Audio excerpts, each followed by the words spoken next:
Todd Netzloni. He is the brand new principal at Navasota Intermediate School. He is a graduate of our department. He has been teaching for 7 years. He was one of my undergraduate students in language arts methods. And he's the reason that we have resume writing today. He can tell you that story. So please give me your attention. He has a lot of great information to share with you. Well, I am so excited to be back at A&M. I will say I had to go to the other side last year in Brownsville to work with the University of Texas, and I said, it's so uncomfortable being here. I said, because I haven't presented at my alma mater yet. So it's great to be back with you guys. It's great to look out across the crowd. Before I even begin, hopefully by the end of today, you will all be applying for positions at my school because we are looking for great people. Like I said, my name is Todd Netzloni. I graduated from here at 2007. I have worked the last 7 years at Field Store Elementary in Waller, Texas. Recently just named, as of 2 weeks ago, a National Blue Ribbon School. So we are very proud of that. And then I chose to step outside the classroom this year and into administration, into the dark side, as principal. My journey has been unique, to say the least. It's been exciting. It's been a whirlwind. I don't believe any of it has happened.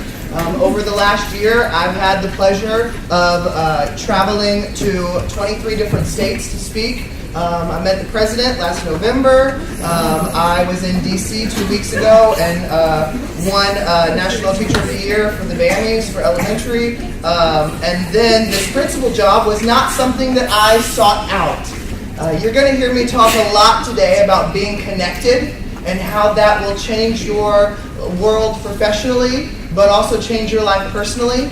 And because of that connectedness, Navasota actually came to me in January. And they knew that over the last 2 years that I had transformed my classroom into a flipped classroom and to a completely project-based classroom. And I'll talk a little bit about that, what that is, if you're not aware of those things. And so they contacted me and they said, you know what, do you love teaching in a project-based learning classroom? And I said, of course I do. That's why I've done it for 2 years. And they said, well, how would you like teaching at a whole school where everybody's project-based? And I said, well, that would be great if everybody's on board. And they said, well, how would you like to lead that school? And I said, where are you headed with this? I'm confused. And they said, well, you know, we've been following your journey on Twitter, and we've been following your blog, and we love everything that you write about, so we want you to be our principal.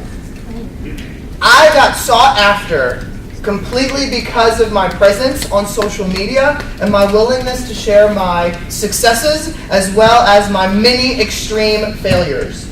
And if you read my blog, you will read that. In fact, the last post that I have up is called My Own Worst Enemy, and it's all about our failures over the last couple weeks. But I'm very honest about sharing everything online and about connecting with others. I have connected my students, because of me being a connected educator, my students have got to talk with 3 Olympic gold medalists. My students have got to talk with a 15-year-old, and this computer that I'm using that goes to sleep every 5 minutes, they had got to talk to a 15-year-old who has essentially found the cure for, and this is, okay, good, has essentially found the cure for pancreatic cancer. They've got to talk with Disney Channel stars, musicians. I've got to spoke with the Secretary of Education, Arnie Duncan, because of social media. And so you're going to hear me continually preach that today because I'm such a firm believer in that. At my campus, every single teacher is connected online. It is a mandatory requirement. It is not an option. Because in education today, you will see a clear divide between those educators who have chosen to connect and those educators who have not. And it shocks me, because I've been connected for 2 years now, when I talk to somebody and they haven't heard of this, or this, or this. And I'm like, these are all things that have been around for 5 years that I heard about because I was connected. And when I do interviews, I talk about what's your online presence. Who are you connecting and learning with? And if you're not connecting and learning with anybody, you are not an applicant I want at my school. And more schools are moving to that. Because no matter where you choose to teach, and no matter how amazing the people are at your campus, they are limited. I taught at a national blue ribbon school. My teachers that I taught with were amazing, but they still only had so much information. I now learn from educators from around the world 24 hours a day, 7 days a week, completely free. Because we are in an age where everybody is connected, all of your excuses are eliminated. The excuse of, I don't have money to go to professional development. The district that I got hired for doesn't let us take days off and they don't pay for us to go places. Use online. It's free. You can learn however much you want. The excuse says, I don't have time. You don't have time is not a valid excuse because we have exactly the amount of time that we make time for. So if you make it important, you have time. I get on Twitter when I'm sitting at a stoplight, when I'm in line at the grocery store, when I'm walking down the hall. It's not something that I have to spend an hour and a half trying to find something. I spend a couple seconds, if there's nothing there, boom, I'm done. But I now, because of being connected, know that I go to Aaron Klein in Michigan if I have reading questions. I go to Pernille Ritt in Wisconsin if I have writing questions. I go to Tom Murray in Washington, D.C. if I have questions over leadership. I go to Principal Jimmy Casas in Iowa if I have questions over how to work with my staff. I go to teachers in California. I go to Felix Giacomino in Florida if I have technology questions. I know who to go to, and I am not limited. Who in here actually has a Twitter account that they actively use? That's not bad. A lot of people have a Twitter account, like I did, that I just used to stalk celebrities with. Because I felt like we were friends and I could follow along with what they were doing, even though none of them probably actually tweet from their own accounts. But that's the reason I had Twitter. And my assistant superintendent at the time came to me and said, you need to start sharing what you are doing. And I said, I do.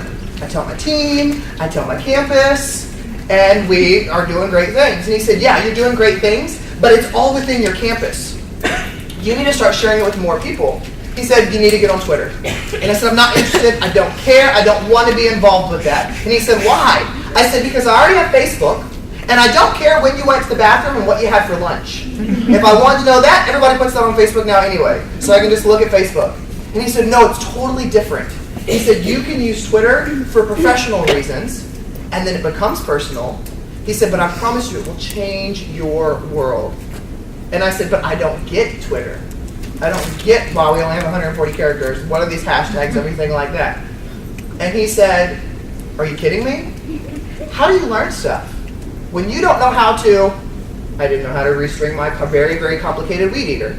He said, well, how did you learn how to do that? I said, well, I watched a YouTube video. Well, when you didn't know how to do this the other day, what did you do? Well, I Googled it. So when you don't understand what a hashtag is, why don't you Google what is a hashtag? When you don't understand how to tweet, why don't you Google how do I tweet? Because you know about 1,000 videos will come up and about 1,000 articles. So again, your excuse of I don't get it is eliminated. We live in a world of limitless information, so I don't get it is not an acceptable answer. An acceptable answer is I don't want to, because that's the truth. And when I speak to educators around the country, I speak exactly like this to teachers that are in the classroom. And I tell them, how dare you as a teacher ask your kids to learn and you don't do the same? Do you know that we are the only field that when we graduate college, we think we're done. And we get in there and get to work. I don't think you would go to a doctor that graduated in 1975 and the doctor says, I have never learned anything since I graduated. And you say, okay, great, perform the surgery on me. You wouldn't do it. So why would we want to send our kids to teachers who haven't been educated since they graduated college? It makes absolutely no sense, but we are the only field that does that. So I was encouraged to connect. I got on Twitter and I never tweeted a thing. I just followed people. And it feels very stalkerish, and it is. But it's okay because we all stalk on Twitter. Even when you understand Twitter, it still becomes a stalking obsession. And we use the word stalker. Some people say, oh, I'm just following. No, we're all stalking. But when I got on Twitter, I was like, I'm not going to share anything. Because I saw other people tweeting stuff, and it was awesome. And then I looked at my classroom and said, my stuff sucks. And I'm not sharing my stuff because it's embarrassing when I see what these other teachers are doing. And I met a woman by the name of Angela Myers. who is one of the most incredible people I have ever met in my life. Completely changed my trajectory and is now actually adopted our school and working with us. But she said, one of her things is the You Matter movement. If you search the hashtag You Matter on Twitter, you'll see a ton of things that she has led that movement. Our school is a You Matter school, and I'll explain more about that later. But her belief is that the world doesn't want your contribution. It needs your contribution. And every single one of us brings something to the table that is our genius, and we have to own our genius and not be afraid of it. Not a braggart, that's not what I'm talking about. But if you are excellent at rubrics, you own that. You don't shy away from that. If you're excellent at lesson plan writing, own it. Connecting with kids, speaking with adults, whatever it is, we need to stop shying away from what our genius is. Because when we don't share our genius, we limit those around us from learning. And she looked at me and she said, "Why aren't you tweeting?" And I said, "Because I don't have anything good to say. The other people are better." And she said, "That is the most terrible thing you can say about yourself." She said, "You are in education because you bring something to the table. And when you don't share that, you're limiting their learning." And so I shared something in a Twitter chat. One of the scariest things I've ever done. Besides me, the president. That was by far the scariest thing I've ever done. But tweeted it, and somebody favorited it. And I thought, ooh, somebody liked what I said. And I didn't even know this person. And then somebody retweeted it. And so then I shared something else. And it slowly became something where I was like, okay, maybe I do have a voice. Maybe it does matter. And I can start sharing things. And then as I began to share, other people began to follow me and connect with me. And it built my learning network into something that is unmatched in education, where I can go and find anything I need from anybody I need, and I have it immediately. It's so funny that my staff, some of them who are still learning to connect, go, "How did you already find that?" And I said, "I tweeted it," and somebody responded. Just to show you an example, 2 minutes before we started today, I tweeted out to my PLN, Professional Learning Network, Personal Learning Network, you're doing PLN a lot, and said, share some advice with new teachers that I'm working with today, and use the hashtag #NinjaTAMU. Why do we use the hashtag? Because the easiest way for me to explain this is, if you watch any TV show, you'll see hashtags on the screen. Why? Because the people in big media want to see who's talking about their show. And on Twitter, you only see who you follow. Well, they can't follow billions of people on Twitter. And so what do? They say, hey, use this hashtag. Because then all they have to do is go search that hashtag, and they see every single person who tweeted using that hashtag. So it aggregates all the tweets together in one spot. So when I tweeted out this morning, that's why I said, use #NinjaTAMU. That way you can all search the hashtag and see it as well. And I pulled it up on this thing called TweetDeck, which I absolutely love. And you can see that all these people have already responded to my tweet. Tom Whitby asked everybody else to reply to it. He's got about, I think, 53,000 followers. She said, never stop creating your own learning. Make your classroom a place you want to learn all day, all year. Stay connected, get a PLN, find like-minded teachers, and never be afraid of change. Twitter is like a relationship. The more you give, the more you get. Model lifelong learning. William Chamberlain, he is from Noel. Brant is from Texas. Erica Lee is from Iowa. Tom Whitby is from New York. Then we have Francis, who's from Snook. Felix, I just talked about him earlier, he is from Miami, Florida. Brett Hoffman is from Iowa. Tom Murray, who I talked about earlier, he's in Pennsylvania, but he works in DC.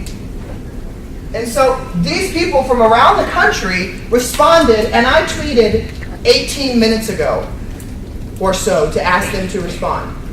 This is the power of getting connected and learning from others. Anything you hear me share today is of no reflection of my skills. It is a reflection of the people who I surround myself with, because you are who you spend time with. And every recognition that I have received is a direct reflection of every single idea that I stole, because there is no new idea in education. So steal, steal, steal. And Twitter allows you unlimited opportunities to take great things and make them your own. I would have never been successful in a flipped classroom. Why? 70% of my students were on a free and reduced lunch. 50% of my students did not have internet at home. At the school that I was at, many of my students rode an hour on the bus to school every morning, on an hour on the bus home every day. Waller is the third largest school district in the state, square miles wise, meaning we don't have a lot of kids, but we cover a lot of land. Our elementaries are 35 miles apart. I'm still using hour. Their elementaries are 35 miles apart. It's a very spread out district, a very poor district. And we made the flipped class work. Because I was able to connect with people who were doing the flipped classroom and were able to tell me, do this, don't do this, here's some more ideas, here's how you do this. Because in a district that was a 4A district, I was the only person in my district that was flipping my classroom. Couldn't go to anybody. I was the only person in my district who was doing a project-based learning classroom. And I will say, when you want to try inventive ideas, hopefully you've chosen to work at a school with a good administrator. Because there are two kinds of administrators. And you will know when you interview if you ask the right questions. Biggest advice I can give you, never tell the people you don't have any questions when they say, do you have any questions for us? Ask about their technology. Ask about how lenient they are of allowing you to try out-of-the-box ideas. Because you don't want to work at a school where they are on you. I had a wonderful principal for 2 years who said, do what's best for kids. I don't care. Because I know if it doesn't work, you're going to try something else. That's when I did the flipped classroom. That's when I did the PBL. Then I got a new principal who was not wonderful. I've got lots of experiences. My principal before my good one went to jail. I testified in her trial. That was fun, especially when you're the star closing witness, because they stole thousands and thousands and thousands of dollars and from kids with cancer. And so they went to jail. My next one was great, and then my next one was the reason I'm in Navasota now. So be wary of where you go. You may think, well, it's a job, and I need a job. And if you can put up with it, great. Take it. I can't put up with it. That's not why I got into teaching, was to just have a job. The other thing I will say, just to give a little bit more advice to y'all, when you take a job, regardless of how you feel personally, you are committed for a year. We had a teacher leave us through an email. Sunday night. Not yesterday, not this Sunday, a couple weeks ago, Sunday night. Because she wasn't happy with some things. It doesn't bother me that that teacher left me. It bothers me that that teacher left those kids. Your job is a 100% relational job. And the moment you walk in that class, those kids are your children. Don't you dare leave them. The school, and the reason I say that is the school that I am at now, when I was hired as principal, the school was reconstituted. I hired my entire staff. My entire staff is a brand new staff. Every teacher, every aide, every administrator, everything. All the way down to the custodians. One of the reasons the school got reconstituted, besides being underperforming, was a culture issue from the previous staff. One of the 5th grade classes last year had 7 teachers before Christmas. This year, I had a teacher come to me yesterday and she said, I don't know what to say to these kids. And I said, what do you mean? She goes, my class every day says, are you coming back tomorrow? That kills me. There's so many kids that you are the only person that will love them. And you're probably going to see me get emotional about several things I've talked today because it's so important to me for you to realize this. That the kid that you work with, that you want to put your hands around their throat, there will be them. No matter how wonderful you are, they are the ones that will come back to you in 15 years and say you changed their life. The kids that fight structure are the ones that need it and want it but don't want you to know it. Our kids, the first day of school, it was like a scene from one of those education movies where this was crazy out of control. I had expected, I've taught 7 years, I had 7 first day classes. This was different because of the kids that were there before. They didn't believe that we loved them. We're a You Matter school. We have the You Matter manifesto posted on our walls. What did I do to help with that? And I'm backtracking a little bit to lead back into this. Every kid needs to know their value. Every kid needs to know they're worthy. Every kid needs to know they belong and have a place with you, with their school. What I did last year as a teacher, before school started, this was an idea from a lady on Twitter named Erin Kress. I sent a letter to every one of my students last year before school started and said, I haven't met you yet, but I can't wait to. You mean the world to me. You matter. We are going to find your version of success this year, no matter what it takes. And I don't care what you've had happen to you in education before. When you walk into my room, you get a clean slate. Because I believe in new beginnings. And I had 1 or 2 parents tell me that they thought the letter was great whenever they came to meet the teacher night. Didn't hear anything else about the letter the entire school year. Towards the end of the year, for the last 2 years, we've had a You Matter Day in my classroom, where the kids have to write letters to 2 people at school and 3 people in their personal lives, telling them specifically why they matter to them. When they write to people at school, they go and deliver it to the teachers. It's a day filled with tons of tears because, especially if you're an elementary teacher, you never see the growth from your kids until 10 years later when they come back and tell you. And so a lot of these teachers were really impacted by those letters, and a parent called me and she said, oh my God, I can't stop crying. And I said, what happened? And she said, I opened my daughter's backpack today. And she said, she had a letter from one of the boys in one of your classes. And I said, well, what did it say? And this was a boy with cerebral palsy. And she said, it said, you matter because you helped me when I fell down on the playground and everybody ran away. And she said, you hope your children do great things. And mine did. And she wasn't going to show me the letter. But the biggest impact I saw from the letters was the day after the last day of school. A parent asked to meet with me. And she brought a letter up with her. And she was just crying and crying. And I said, what's wrong? What's going on? And she said, I have the letter for you. And my son didn't want to come because he was afraid he would cry. And she said, but I want to read it to you. And it was a letter written to me. This was from a special education student. This is 5th grade. Had never passed any exam.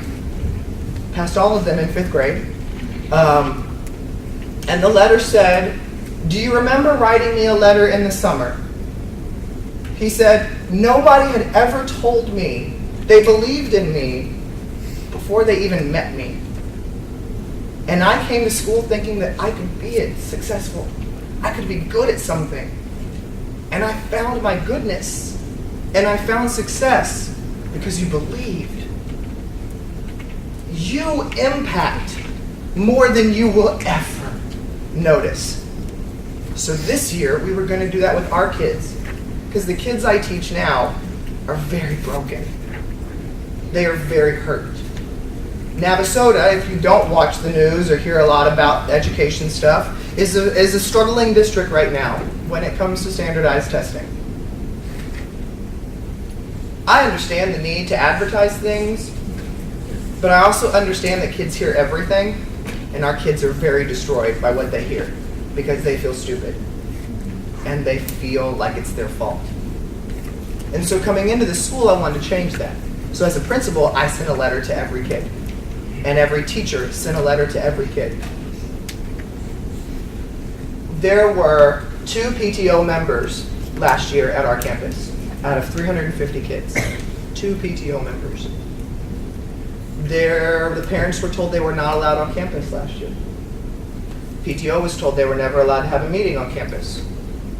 The parents never got past the office when they did come on campus. It was a very negative environment. We wanted to change that. We had a big theme. Our theme this year is everyone's a superhero. Meet the Teacher Night. We all had our superhero alter egos, and every teacher dressed up like it. It looked like you were at Halloween. We rolled out the red carpet for our kids. We hung up these huge banners. We did all this stuff. We had music playing. It was like a circus. We advertised it, and we advertised it through our You Matter letters that we wrote. 85% of the students showed up at Meet the Teacher Night. Why?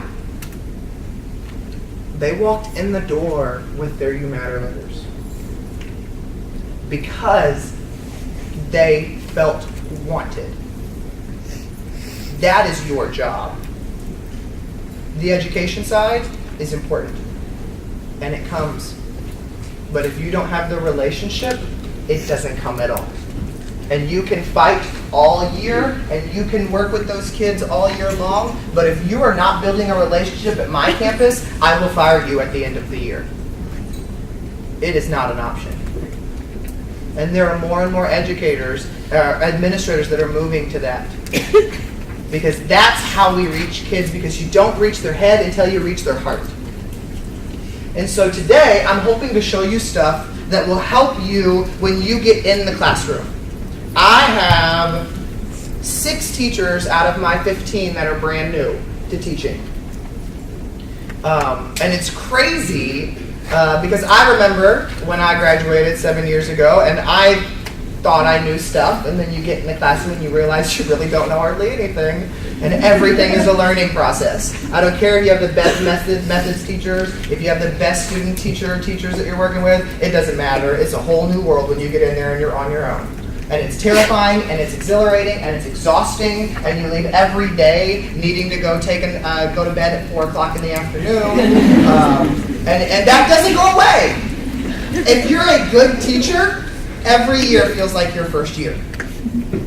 Every year I taught, it was terrifying the night before school. I was so scared that I was going to mess up the kids. And I probably messed some up, but not all of them, because you will mess some kids up. That's just you just might as well get used to that now. You can't save them all. This is my website, and this is one of the sites that I'm going to share with you, and this is one of my favorite quotes too. You've seen it up here, but it's adults need to have fun so children will want to grow up. There's nothing worse than walking into a classroom and seeing a teacher with a scowl on their face, because I already don't like you if I'm a kid. Throughout today, I'm also going to show videos, and dang it, I wanted to start with this one, I forgot, so I'm going to show you this video real quick. It's one of my favorites.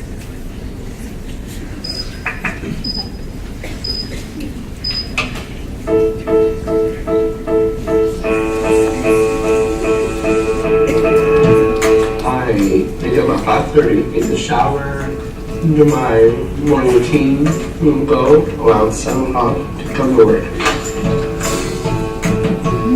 I am so excited to go to work, so I do a dance off in the parking lot. Dance of Maggie. We serve breakfast, lunch, house, and dinner. I am Tim Harris, and this is my place. Oh yeah.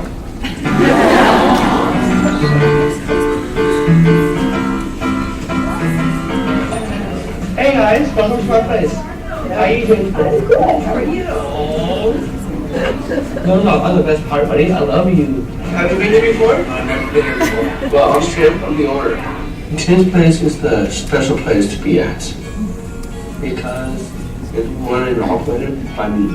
You guys are doing a great job out here. I love you guys. You guys are the best cooks ever. I was a kid. I wanted to own a restaurant, and I asked my dad to help me out. I'm very glad he did.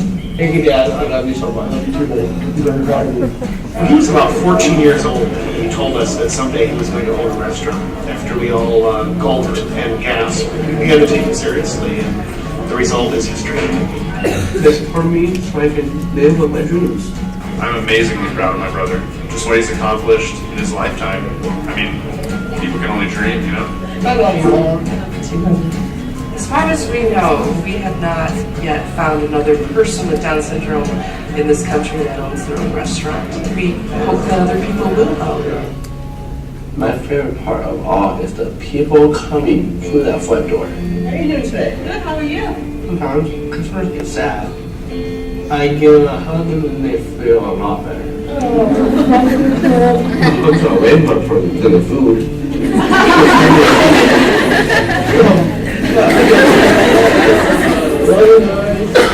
Me machine.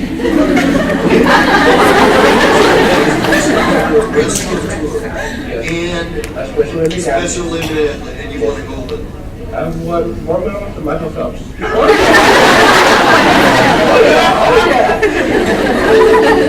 I do not let my disability crush the dreams. With people with disabilities, they can do anything they set their minds to. They're special. We are a gift to the world. I wanted to show you that because that's what we showed to open up with my staff the first day back. Because you're going to have kids that have things that make them look like they are not equal. And I know, I'm sorry, I didn't warn you, y'all were going to cry a lot today. But they have things that make them seem different. And you know what's so funny about this video is I have a teacher, 4th grade, named Michael Donnelly.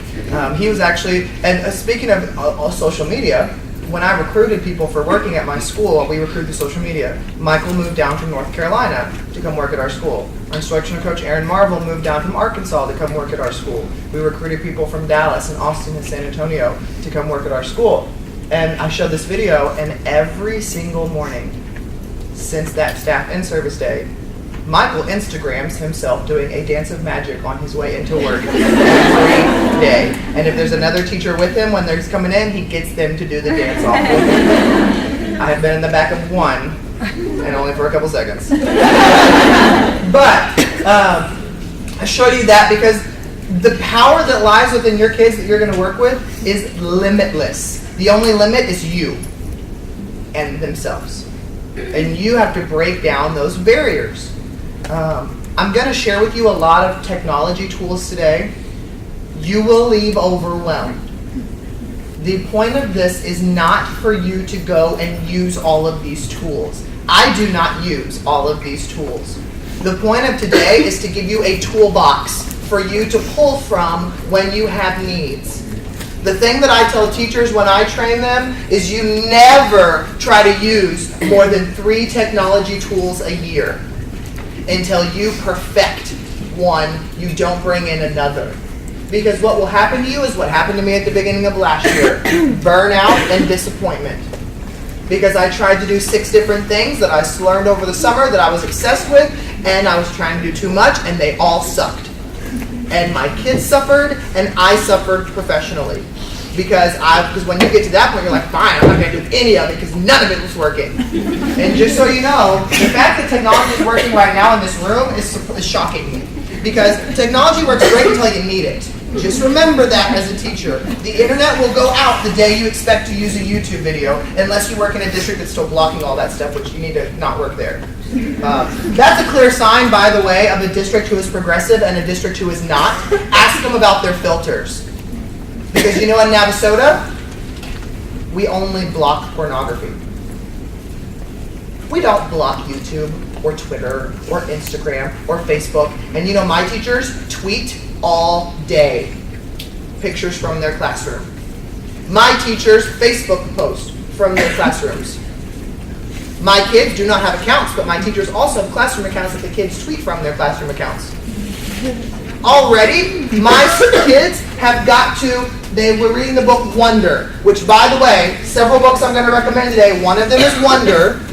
You must read it.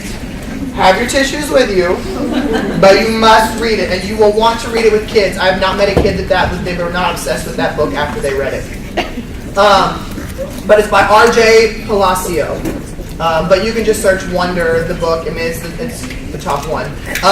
But they were reading Wonder, contacted a class in New Jersey through Twitter, and did a book study talk with another 4th grade class in New Jersey about the chapter they were reading in Wonder, talking about the characters and the setting and everything else.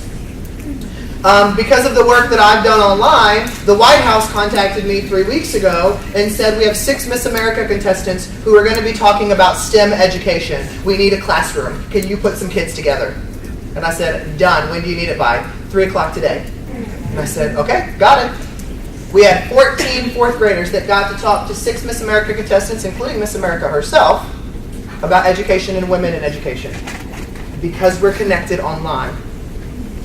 My kids have already got to talk to Olympic gold medalist Steve Messler this year from the men's bobsled team when they won Olympic gold for the first time in 60 years. Because we're connected. 350 kids in one room for 45 minutes. These are crazy kids too, because this was like the second week of school. Remember I said the first day of school. Second week of school, they were still a little crazy. They sat there perfectly and spoke to an Olympic gold medalist because they couldn't believe somebody of that stature wanted to talk to them. And so we didn't have behavior issues. When you connect online, you can reach out to anyone. Social media levels the playing field. Except Oprah and Ellen, they don't ever respond, so don't even waste your time. But other people will. Another great book is The Lemonade War. One of my teachers, the author doesn't have Twitter, so she emailed her. That author did an entire interview with the 4th grade students because she got an email. She said, you would be surprised, people are too afraid to email me. I would gladly say, she said, I won't do a Skype because I don't want anybody to see my face. It's too scary. But she said, but I will answer questions through email. Send me every question you want and we will answer them. And she did an entire answer session with them. You can reach out to all kinds of people. When you're studying history, you can reach out to your state governor or to people in national government, and they will find time to work with you. You need to not be afraid to step outside of your box. Another website that I want to show you is my technology company called the 3 Tech Ninjas. The website is the number 3 Tech Ninjas, just like the word up top, .org, not .com. The reason I share this website with you is because as educators, we would go to conferences and write down tons of notes, and then we went back to try to find some of the stuff. I misspelled it. I can't read my writing. Is it a .com, a .org, a .edu, a .net? And then I have to Google for an hour and a half to find it, and it's a waste of my time. So what we did is we built a website for you to go and find everything you need underneath the Web 2.0 Tools tab. These are all categories that you can find free tools to use as an educator in your classroom. We're going to talk a little bit about Flipped Classroom. Every single thing that I use for Flipped Classroom is on here, in addition to a link to my website, which I'll be presenting from a lot today too. But all my resources are here. As an educator, once you get a job with a district, the other thing you need to remember is the other great thing about being connected, you get tons of free stuff just by tweeting. We had, in my classroom, when I was still in the classroom, I had 2 iPad minis, an iPad, a Microsoft Surface tablet. Don't you dare waste your money on that stupid thing. A Google Nexus 7, Chromebooks, Dell laptops, 2 or 3 desktop computers, a smorgasbord of things that I didn't pay a dime for, and my district sure as heck didn't pay for it. Because I was active on social media, I used a website called Donors Choose, which is wonderful. Companies and random people in your life or other people can donate money to your projects, and you get free stuff. I've already had teachers this year at my campus get 2 Chromebooks and 3 iPads. Is what they've already gotten just by random donations from people. But with a lot of education startup companies, they will send you products for free if you'll tweet about them and write a blog post about them. We've got a little robot called Sphero. Actually, we've got 2 of them. It's a little ball. It has to do with coding with kids. And so the kids download the iPad app, and they can control the ball, change its colors, tell it which way to go, tell it to jump, do whatever. We got them for free, and they said, just write 2 blog posts about it, please. Done. We got a thing called Osmo. It used to be called Things to Play, but Osmo is a reader that you put on top of your iPad, and it's a tangible thing that they can play with that the iPad reads, and it's also on the iPad. And there's 4 or 5 different games. It's about $300 for the entire package of everything. We got 3 of them for free, and they said, can you just tweet every time your kids are using it and just put a picture in it? And I said, sure. My teachers are not as connected as I am. I have about almost 18,000 followers. Most of my teachers have a couple hundred. And the people said, I don't care, just have them tweet. You can get so much by being connected. But on my website, I've got, of course, we're going to go through some flipped class stuff, But I also have a Tech Tools page and my blog for you to be able to keep up with what we're doing in education, as well as my blog has been there for a little over 2 years, so you can read about all the things I did in the flipped classroom. I wrote everything. I included links and stuff. I included pictures. Everything is on there for anybody to use whenever they want to use it. And so you can use any of that.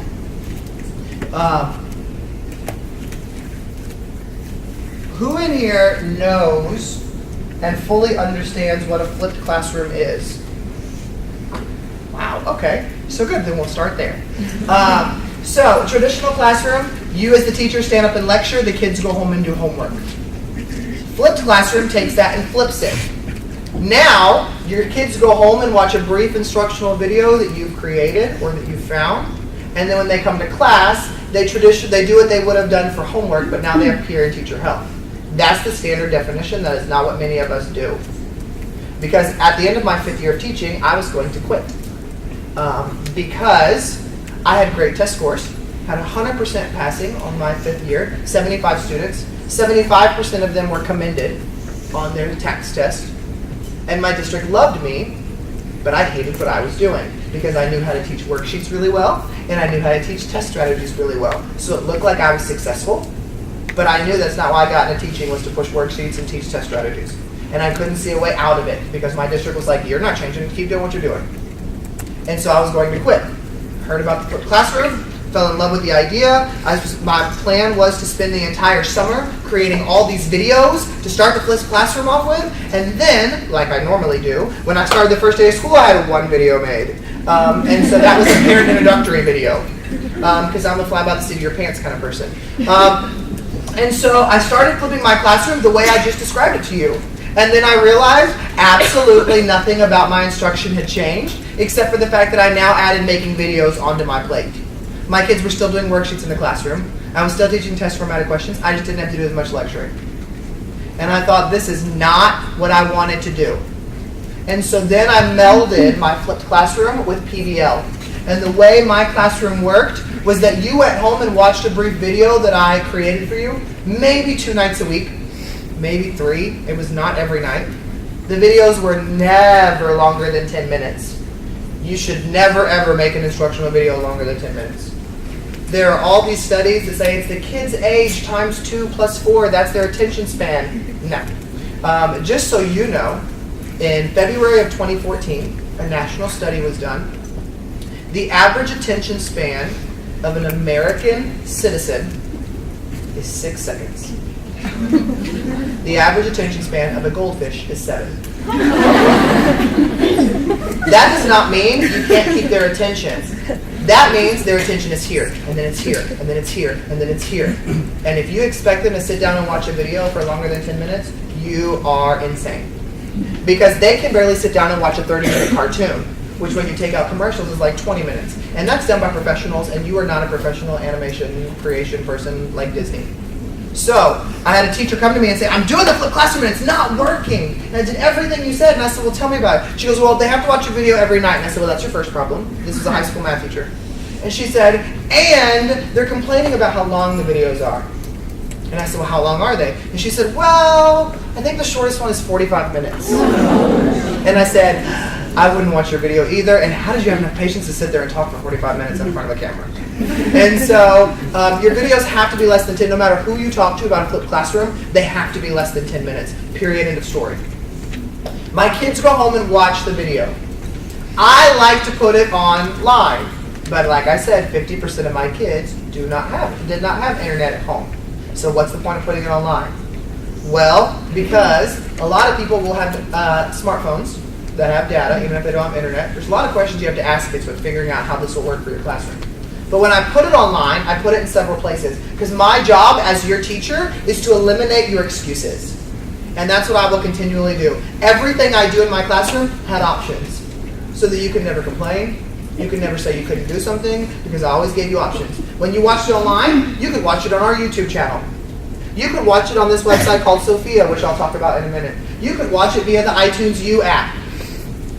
Any one of those that you wanted to watch, you could watch it on. So if YouTube, your parents don't like you to get on it, that's okay, you have 2 other options. Sophia, you forgot your password. Who cares? You had 2 other options. iTunes U, you don't have an Apple device. Then you watch the other options. Everything we did have options because they're going to come to you and say, oh, YouTube was down last night. I couldn't do my stuff. Eliminate their excuses. So I put them online, and then I had to figure out how I was going to meet the needs of those kids who didn't have online. Some of the kids had computers waiting to get internet because the reason they didn't have internet was either A, they couldn't afford it, or B, they live in the middle of nowhere and there is no internet. There is this thing called dial-up, but I didn't know it still existed until I started doing the Flip Classroom. But dial-up does still exist in a lot of rural areas, and that is not internet. If you haven't used dial-up recently, I dare you to go and spend more than 15 minutes on a computer with dial-up. You won't do anything. You'll wait for one website to load. And the reason I learned that is because 75% of my kids said they had internet at home, so I was feeling good. First video I signed, 3 kids came to me and said, we waited like 4 hours and your video wouldn't load. And I said, you did something wrong. And they said, no, it usually takes about that long for a video to load. And I said, why? Well, we have dial-up.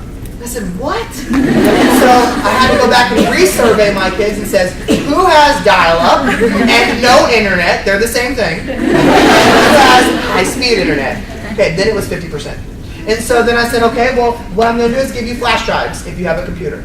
They became part of our school supply list.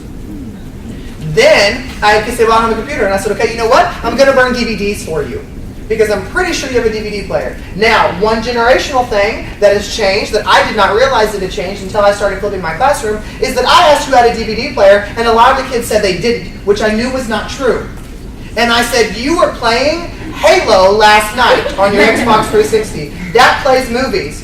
And you know what they said? You are right, but it is not a DVD player. And I said, what do you mean? They said, DVD player is that little square box. I don't have one of those. Do I have something that plays a movie? Yes. And I said, okay, who has something that can play a movie on those little round things? And then everybody but 2 kids had a DVD player. So I burnt DVDs. It was a nightmare. It took forever. I wanted to pull my hair out, but I wanted it to work. So I sacrificed to get it done. Advice if you're going to burn DVDs, burn rewritable DVDs. So that way you don't have to put all your videos on it at one time. Here's DVD with 3 videos. When you need more ones, bring it back and I will reburn it. Otherwise you're going to be buying more and more and more DVDs. DVDs also became part of our school supply list. Then I had 2 kids say, I don't have a DVD player. And I said, you know what? We've had these classes, we've had an iPod Nanos in the library for 5 years that nobody's ever used. The screens are tiny. I don't care. I can upload the videos onto them and check them out to you. And do you know I had teachers that said, that's not going to work. No matter where you work or where you go, you will always have somebody around you that will say, that's not going to work.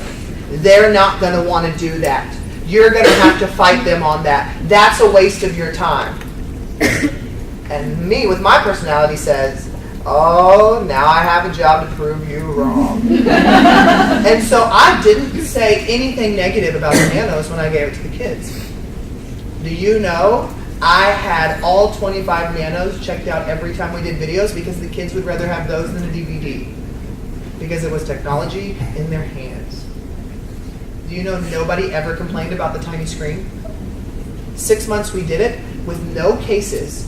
It was the long skinny Nanos. There was never one lost, broken, scratched, or stolen by 5th graders who had never had technology before. Because when you set the expectations clearly from the beginning, which I always do, and say, you know what? You've never had a class with technology like this before. So if you lose or break anything, everything goes away.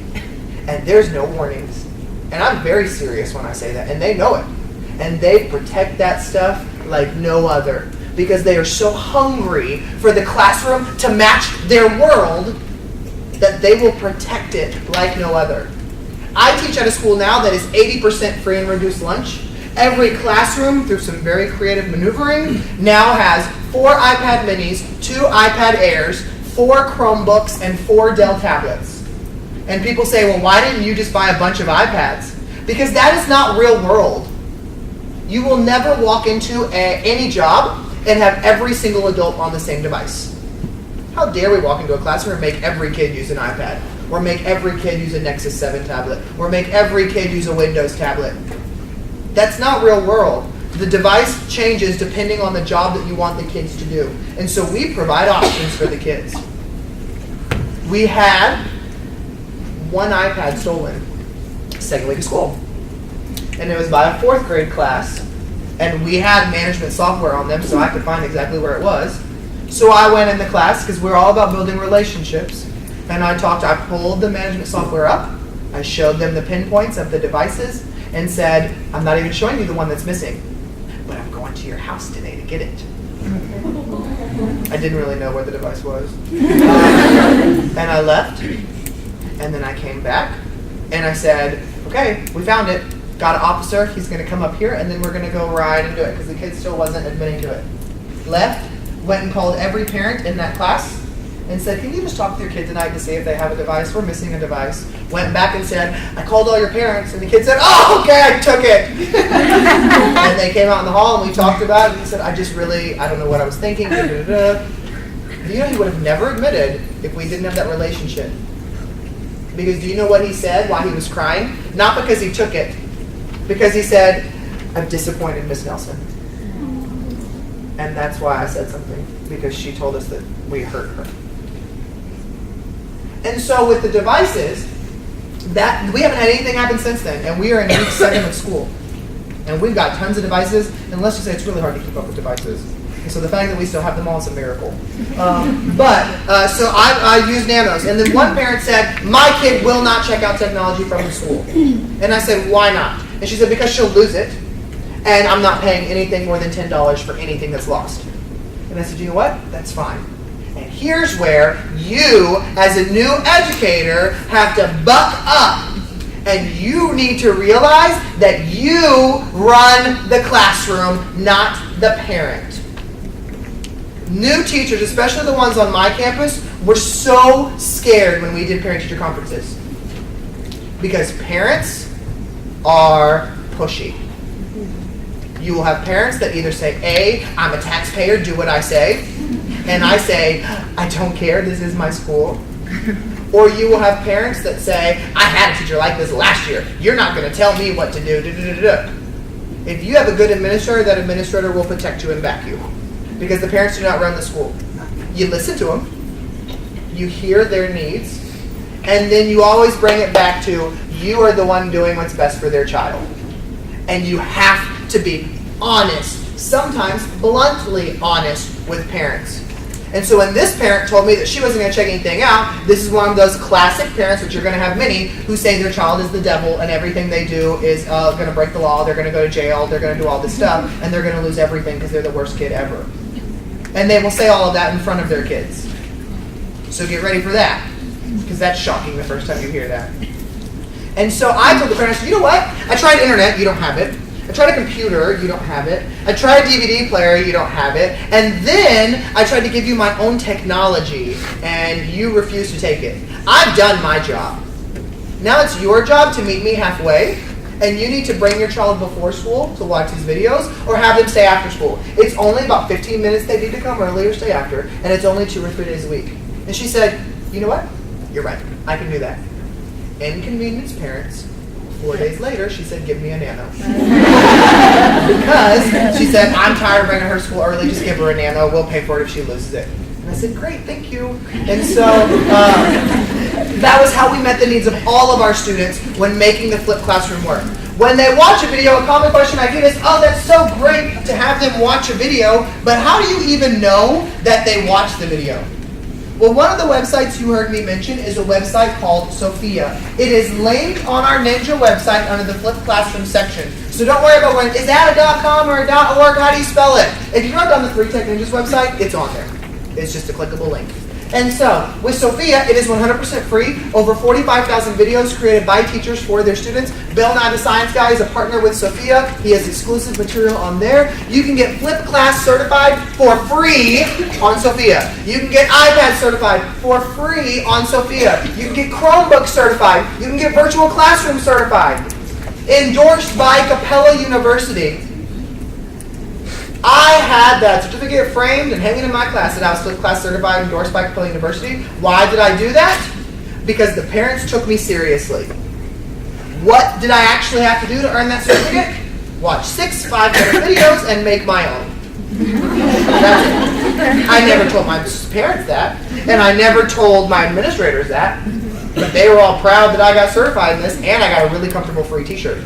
And if you get all 4, you get 4 free t-shirts. But I love Sophia, but Sophia will also house your videos for you. I was in a district where we were like Fort Knox, everything with a .com or a .org was blocked. Even PBS kids. So, I couldn't use YouTube, but I still put the videos there, and teachers said, why are you wasting your time? Because just because YouTube is blocked doesn't mean that kid sitting right there isn't on his phone right now on YouTube. You can block it. That's why when I speak to districts and I speak to technology directors, I say you are wasting your time blocking. It is a battle you will not win. Because as a kid and as a teacher, I brought my phone to school every day as a teacher. And I put it underneath the document camera, and we watched YouTube stuff when I had to pull up YouTube stuff. We showed other things. That's how we did Twitter, is I put it underneath the document camera, because the phones look great underneath the document camera. And we got around the system to make it work for the kids, because I was doing what was best for my kids. And so I put them on Sophia, because they house my videos, and Sophia has never been blocked in any district I've ever been in, because they don't use any social media lingo. And so that they would house all my videos for me. And then what's great about Sophia, and why 66% of my kids preferred Sophia, is because on YouTube they had to watch the video and then click this link here and then go over here and then go over here. And any kid under the age of 12 will get lost within clicks in about 15 seconds. Because, ooh, how do I get back?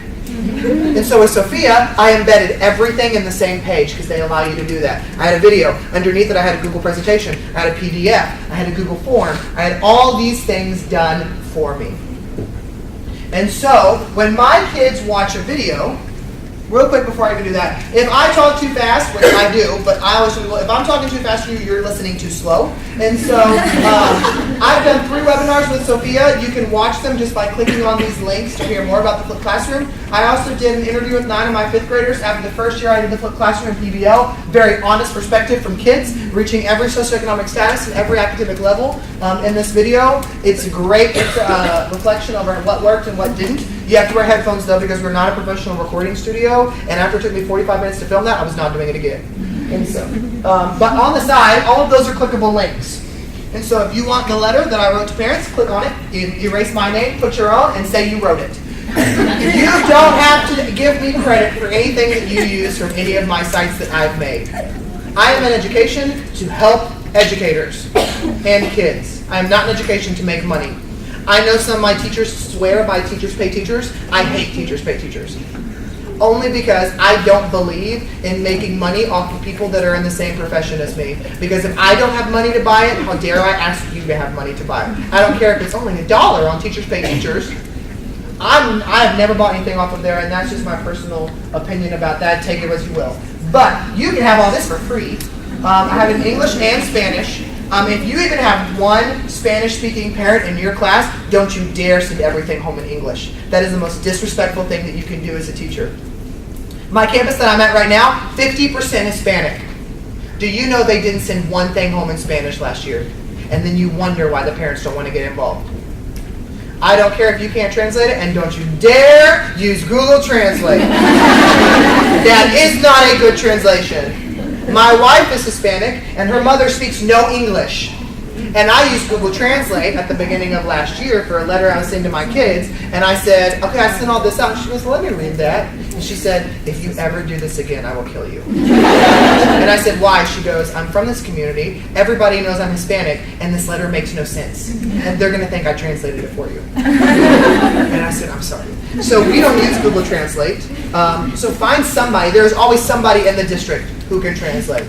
But you need to have things translated for your students. You have to take into account the families that you're working with.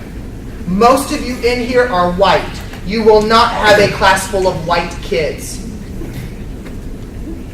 African American students do not come from the same backgrounds and have the same beliefs as white families. Hispanic students do not come from the same background and same belief. You need to go and do your research about different cultures and different backgrounds before you get into that classroom and work with those kids. Because you cannot talk to an African American student the same way you can talk to a Hispanic student. There are cultural differences that you need to be aware of. You need to educate yourself on that. An example being, we had some of my teachers that got really upset when some of the African American students would yell. They weren't yelling because they were angry. They were yelling because that's where they come from. That's talking. And when they meet with the parents, and the parents say, well, we yell all the time at the house, we're not mad. And they go, oh. So it's different cultures, different backgrounds, which is why it's important for you to meet every single family in your classroom. If you can't get a hold of them, you go to their house. You make a house visit. Don't go alone, but you go to their house. Because that also breaks down huge walls. Is it time consuming? Yes. It is very time consuming. But the rewards you will get from that are immeasurable. You cannot compare to that. Our district has never done parent-teacher conferences that I'm in right now. All week last week, every one of my teachers had to conference with every family from their class. And if they couldn't get a hold of them, they needed to go to their house, and we would go with them. When a kid is acting crazy and we can't get a hold of their parents, we put them in a car and we take them home. And we talk to the parents. Those are the kind of walls that you have to break down. And you have to reach the parents with positive before you reach the parents with negative. Every day, every teacher is encouraged to call one kid from their class and have them call home. Every day, if I don't have a kid in my office as a principal by 3 o'clock to call home about something good, I go pick a teacher and say, I need a kid. Because the parents think that all we do is pick on their children. And so you have to start with the good. When you see a kid that is you already know is going to be your biggest discipline issue ever, find something good about them. The first, second, or third day of school, and call home and say, I just love having your kid in my class, and they do this exceptionally well. Then, when you have to call the parent the next day to tell them their kid is a devil, they're like, oh, I'll come up there right now. And they do. Because you got to reach them and let them know. Because then you can tell them all you want. I care about your child. They're so important to me. And then when the first time you call is to say your child was doing this, they go, so you really don't care about my kid. You're just calling to complain about them. Whether you were calling to complain or actually share some concerns. So reach them with positive. And it will be very hard to find positives about some kids. But as an educator, that's your job. That brings me to another point. And I'm all about chasing squirrels and getting off on tangents, so just bear with me. That's part of my extreme ADHD. And see, I already forgot what I was going to say leading into that because then I went off on that. I was talking about calling parents and saying good things, and I don't remember. We'll come back to it. But anyway, so I'll jump completely. But you'll see there's a WSQ. That stands for WISC, and that's what my kids complete when they watch a video. So when you click on it, it takes you to a Google Doc.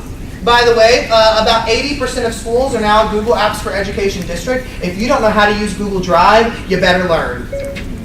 Because if you wait until you get to the district that you get hired in, and then they say, oh, we use Google, I've used it before. No, but I can learn. Because that's what every new teacher says. And then you realize, I have no time to learn because I need to do this and this and this and this and go to 75 different trainings and do all these different things. Google Apps for Google Drive. Who in here uses Google tools? Great. It is amazing. Who in here has used Google Forms?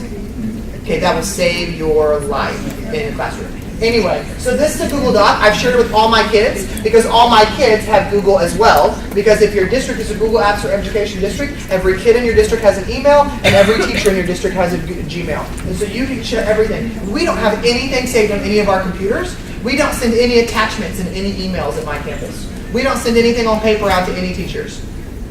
Everything is shared in our drive. Everything is online, accessible from any computer around the world or any device around the world that has an internet connection. So WISC, W stands for watch. When and where did you watch the video? On the bus, 10 o'clock at night, 1 o'clock in the morning? Gives me a brief idea of how well you probably paid attention to the video. This is tiny. S stands for summary. Write a summary over the video. By far, the hardest thing to teach a kid to do is to write a summary. Because if they watch a video over medium, mode, and range, their summary says, I watched a video over medium, mode, and range. And I have to continually teach them what a summary is, and either I suck at teaching it, or it really is just that hard, but just get ready for the fights with summaries. But it's model, model, model, model, model. And that's what we do. And then the Q stands for question. Write a question that you had after watching the video. Then you've got two groups of kids, Smart Alex and GTs, who say, I didn't have a question. And you say, okay, write a question somebody else might have had. Gets rid of your GTs. Smart Alex say, if I didn't have a question, how am I supposed to know what somebody else is going to ask? And I say, you know what? You're right. So create a question you could see on an exam based after the information you just learned. So no matter what, you're creating a questioning piece. How do they complete this? I don't care. Write it on paper. Type it up and print it out. Email it to me. Share it in a Google Drive. Type it in your notepad on your device. I had kids do it however they wanted to. And then I had kids blow my mind with things like, oh, is this okay? Last night, I hate writing, so I just recorded myself talking through my whisk. Can I just play that for my group? Yeah, you did it. Who cares how you did it? When will you lose 80% of your kids? When you say, you must do it my way. Because either they don't like you and they say, no, I'm not, or they're not comfortable with that way. Do you know, yes ma'am. How do you track down all that stuff? So if it's like some on the drive, some on your email, some kids have it on their thing. How do you? So what they have to do is, if they email it to me or share with me in a drive, I print it out before they get to class, because the first 10 minutes of class is spent discussing and sharing their whisks. And so when I'm walking around listening to those, if you don't have something out, where is it? Well, I emailed it to you. Okay, let's go check. Oh, I didn't print it. Let me print it real quick.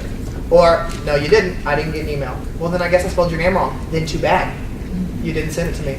And so I just break it down, and they have to have it there in front of them. I also had a kid who video recorded himself every night because he wanted to be an actor. And he liked being on camera. He would play the video for his group. I had a kid who would lose his homework every time that he did it, and he actually did it because he could answer everything about it. What did he do? His idea. He took a picture of it every time he did it because he never lost his device. And he would come to me and say, I lost it, but I have a picture right here. It shows that I did it. Great. My job was not to be a management system, but to say, learn. And then we'll work out the details. And a lot of it is just figuring it out, how it works for you, how it works for the class. And you're going to make a lot of mistakes. And that is another one of the biggest advice I can give you. Make mistakes. Don't be afraid of them. I'm still drilling that into my new teachers. They're so embarrassed, and they get so beaten down when they make a mistake in front of the kids. Are you kidding me? I still make mistakes today in teaching. I will always remember teaching an entire lesson for 3 hours, because it was a block day, and then going home and doing the homework to have a key, and then going, oh my God, I taught the whole thing wrong. You can't solve any of these problems with the way that I taught it, because I taught a trick instead of teaching the standard. And then I had to go back to class and say, remember yesterday what we learned? Erase it from your memory, it's all wrong. We got to start over again today. You gain so much respect from those kids when you fall down on your face in front of them. Because they look at you as God. And the struggling students go, I can never be you because I know what my limits are and I can't be that smart as you. And so I have a grudge against you already because I can't be at your level. Math teachers especially will come into that. So I fail and fail often. And I don't say, hey, did you see me make that mistake? Look what I'm going to do to fix it. If you watch my videos on my YouTube channel that I made for my kids, please don't leave comments telling me that some of the videos are wrong. I know it. I didn't know it at the time, but I know it now. Some videos, because when I make my flip class videos, I do every one of them in one take. A 6-minute video takes me 7.5 minutes to do. If the bell rings, if the phone rings, if people come in my room while I'm doing it, if I mess up, all of it's in there. I want my kids to see my warts and all. And then there was a video that I made that I did not know I solved a problem wrong. But some kids came to me the next day and said, you know you did this whole thing wrong in that video. I said, what are you talking about? Because I also never watch my videos because I really don't feel like listening or watching myself. And so we went back and I pulled a little section. I went, oh my gosh, I did do it wrong. I said, okay, class, hold on. We got to fix this. This is wrong in the video. And I moved on. That broke down some walls right there. Not because they, did you see this? And I didn't get upset, and I didn't do this. I went there and said, I made a mistake. Oh my goodness. Let's fix it real quick. Okay, everybody ready to move on? Let's move on. What does that tell the kids? You can make a mistake and pick yourself up from it and keep moving. Because too many of our kids think, I made a mistake, I'm a failure. And it's your job to break them out of that mold. So we did the whisk, and they brought it however they wanted. Spent the first 10 minutes sharing the whisk with their each group. Each group picked the best person. They stood up and shared it with the whole class. Why I do that? Because you know you can walk up to a kid and say 2 + 2 is 4. And they say, I don't get it. And their partner leans over and says, 2 + 2 is 4. And they go, oh, yeah, why did you just say that? Try working with your brother or sister or your mom or dad and training them on something on a computer. It's the same way. Okay? I can't train my mom on anything, and she's a teacher.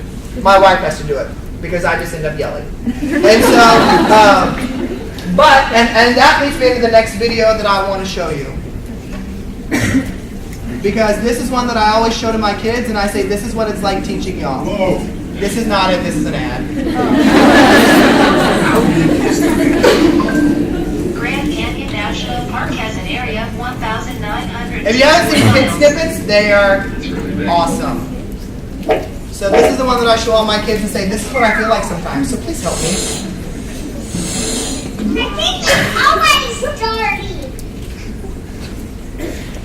Okay, here's your homework. First I'm gonna tell you the directions. What form takeaway 5? 1, 2, 3, 4, 5, 6. Takeaway. What's 6 takeaway 1? 1. You take away. So you take away 1 out of 6. How much does it equal?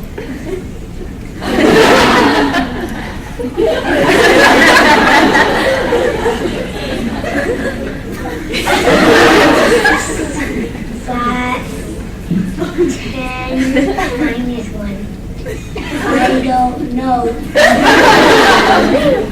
2, 3, 4, 5, 6. 6, 7, 8, 9, 10. So what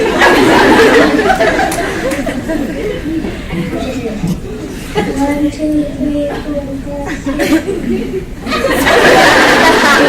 3, 4, 5, 6, 7, 8. And one more.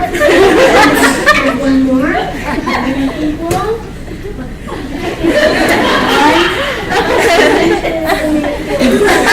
6, 7, 8.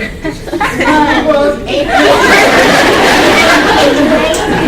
Take away 1.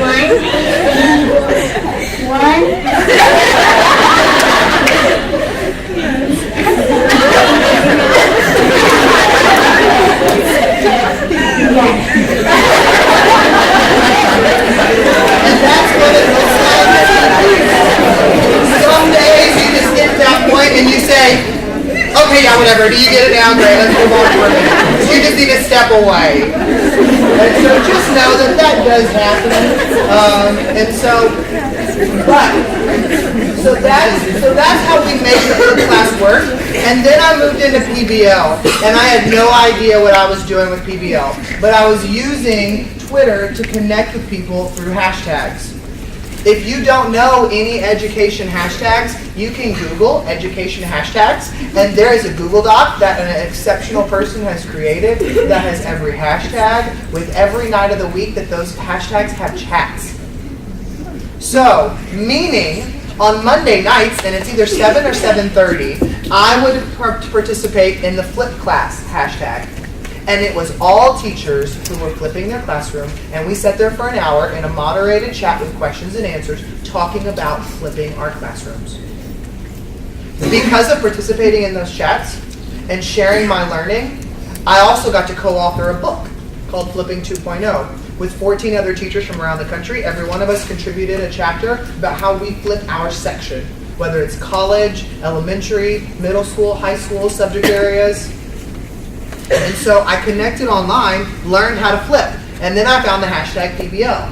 And then I found the hashtag TextEd to connect with text educators. And then I found this one. And then it becomes like you're drinking out of a fire hose, and it's overwhelming, and you got to take a step back and say, oh my gosh, I need to take a step back from this. But it becomes, the way I look at it is people say, well, you're addicted to Twitter. And my response is, and I got this from my friend Eric Schinniger, is I am not a Twitter addict. I'm a learning addict. I want to get better. And why do I want to get better? For the kids. Because I want to be my best to make them their best. One of the web resources that I want to share with you today, who in here has heard of Remind? It used to be called Remind 101. It is the best communication tool you will find to communicate with parents. It is 100% free. It is called Remind. We are a Remind school. We're the first school in the country to be a Remind school. And so what they do is it allows you to text parents and students without ever needing their phone number, and they don't need yours. And the best thing is, it's a one-way communication tool, meaning they can't respond. Wonderful.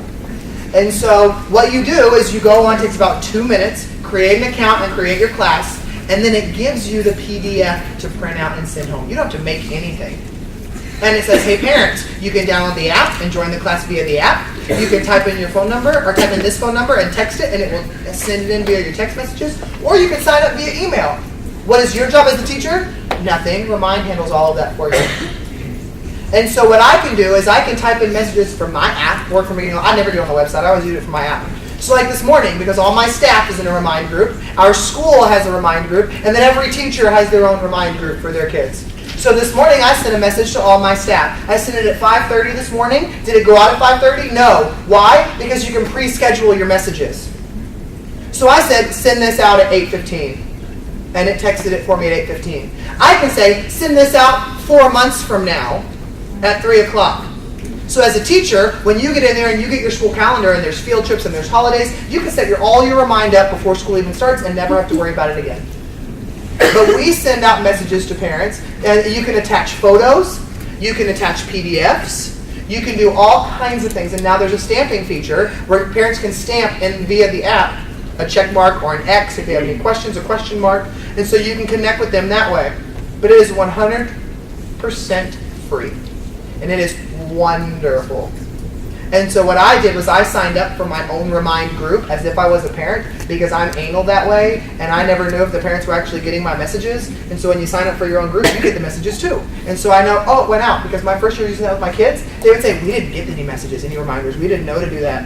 And I'd say, oh really? I got it, so you got it. And they went, oh. And so, but Remind is very active on social media, Twitter and Facebook. They're worth following on Facebook just for the encouraging things they send out on Facebook. But these are companies, we are a Remind school because I connected with Remind on Twitter. And I'm on their teacher advisory board because when Remind was started, nobody in the company was in education ever. And so they brought in about 15 of us who were early adopters of Remind when it was Remind 101. And we help them develop the product. We get paid absolutely nothing. We get a t-shirt, and I'm all for free t-shirts. I'll do anything for a free t-shirt. And so, but all we get to do is help try out stuff. And so there's some more really cool things that are coming for Remind, but I can't tell you about it. But it's really worth the time. We are also a school, and I was a teacher that is 100% transparent. When I taught before, I was a teacher who taught behind a closed door. Because I was always told, that's not a good idea. You don't need to be doing that. Your kids aren't ready for that. That's going to get you in trouble, this and that. And I'm a rule breaker, and I will admit it. And so I taught behind a door and said, we're going to keep everything in the classroom. We just won't tell anybody, then we don't get in trouble. And we got to do lots of great stuff. And then when I started flipping my classroom and doing PBL, and then getting active on social media at the same time, I thought, I can't do that anymore. Because these parents are going to want to know what's going on in their kid's classroom. So I have to blow the door wide open. We had a class Instagram account. We had a class Twitter account. We had a class Facebook group. We used Remind. I blogged every week. And once a month we had open house in my classroom. And I would tell the parents, hey, during these 3 days, your kids will be with me at this time. Come hang out in our class. I didn't think anybody was going to show up because we were so rural. But I had 17 parents show up the first time I did it, and they loved it. And then I never had one parent tell me they hated what I was doing. Why? Because they got to see everything that I was doing. I didn't hide any of it. And people say, well, don't your parents get overwhelmed with all those options? No, because just like you, we don't use all of them. You pick the one you like. So my parents, I don't have one parent who uses the Instagram and Twitter and Facebook and Remind and the blog. No, they're like, I like Instagram. I just follow your Instagram account. And then they'll say, well, isn't it overwhelming for you as a teacher? No, you need to think smarter, not harder. Don't be afraid to use your kids as slave labor. I never Instagrammed or tweeted or Facebook updated to our groups. I didn't do it. Hey, guess what? You're in charge of Twitter this week. You're in charge of Instagram. You're in charge of Facebook. Do you know the login? No. Because it's blocked everywhere, number one. But number two, I'm not giving you the login. but here's my phone. When you are ready to tweet something, say, can I borrow your phone? Type up the tweet, let me read it first. Why? Because you understand this is going out to the world, and we are in Texas, and they already think we ride a horse to school. Let's not look any more ignorant. And so they go, okay. And so I read it and say, that looks good, press tweet. I don't say, I'm going to press it. They need to take ownership. So when other kids would say, or other parents would say, you haven't Instagrammed anything this week, I say, blame them. It was their job this week, not mine. I don't have time to do that. And that kid would say, well, I haven't had time. Well, then don't volunteer for that job because we change it every week. And so the kids who want to do it are the ones who will sign up to do it, and then they'll take care of it for you, and everything's documented, and you know what you had to do? Take 2 seconds to go, yeah, that looks good, press it. And it's done. You never had to share any information. You're not putting them in charge of anything dangerous. It's good. You need to understand that kids will do as much as you expect them to do. I have raised a kid 4 grade levels in 1 year because I expected them to be on grade level and there was going to be no excuse. They will raise as high as you expect them to raise, and your expectations must be high. Because when you expect mediocrity, you will get mediocrity. Period. End of story. Another video that I wanted to share with you, and this one is one of my favorites. This is what you will run into with some of the kids, and it's the "my mama said" syndrome.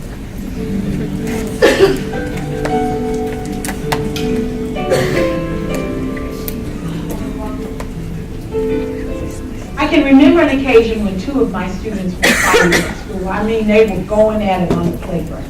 And at the elementary level, children who are fighting have a tendency to get really angry at each other. And if they're little boys, they puff up, because that means you're really tough. And so they were all puffed up, you know. And when I got them to the office, I asked them a terrible question. I said, what happened?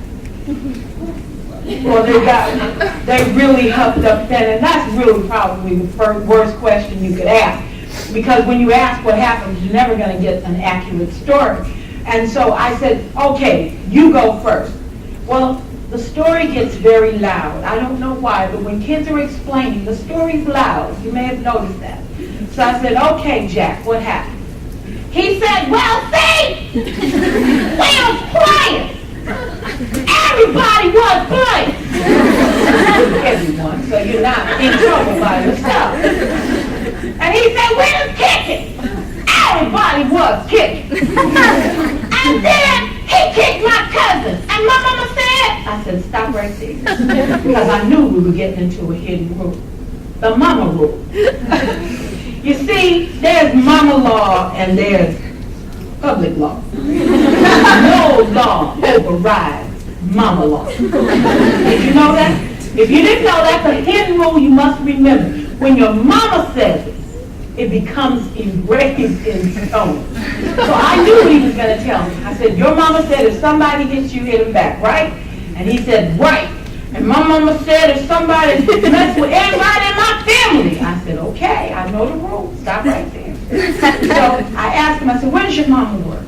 And he forgot he was supposed to be huffed up. And he said, at the telephone company. And I asked the other little boy where his mom worked. And he said, at Prudential. He was still puffed up. And I said, okay, your mom works at the telephone company. Your mom works at Prudential. Did your mom say you could fight telephone company? Yes, ma'am. She said, bust them up. And I said, did your mom say you could fight? Yes, ma'am. She told me to defend myself. I said, all right, you got the rules straight. And they said, are we suspended? I said, absolutely, because that's my rule.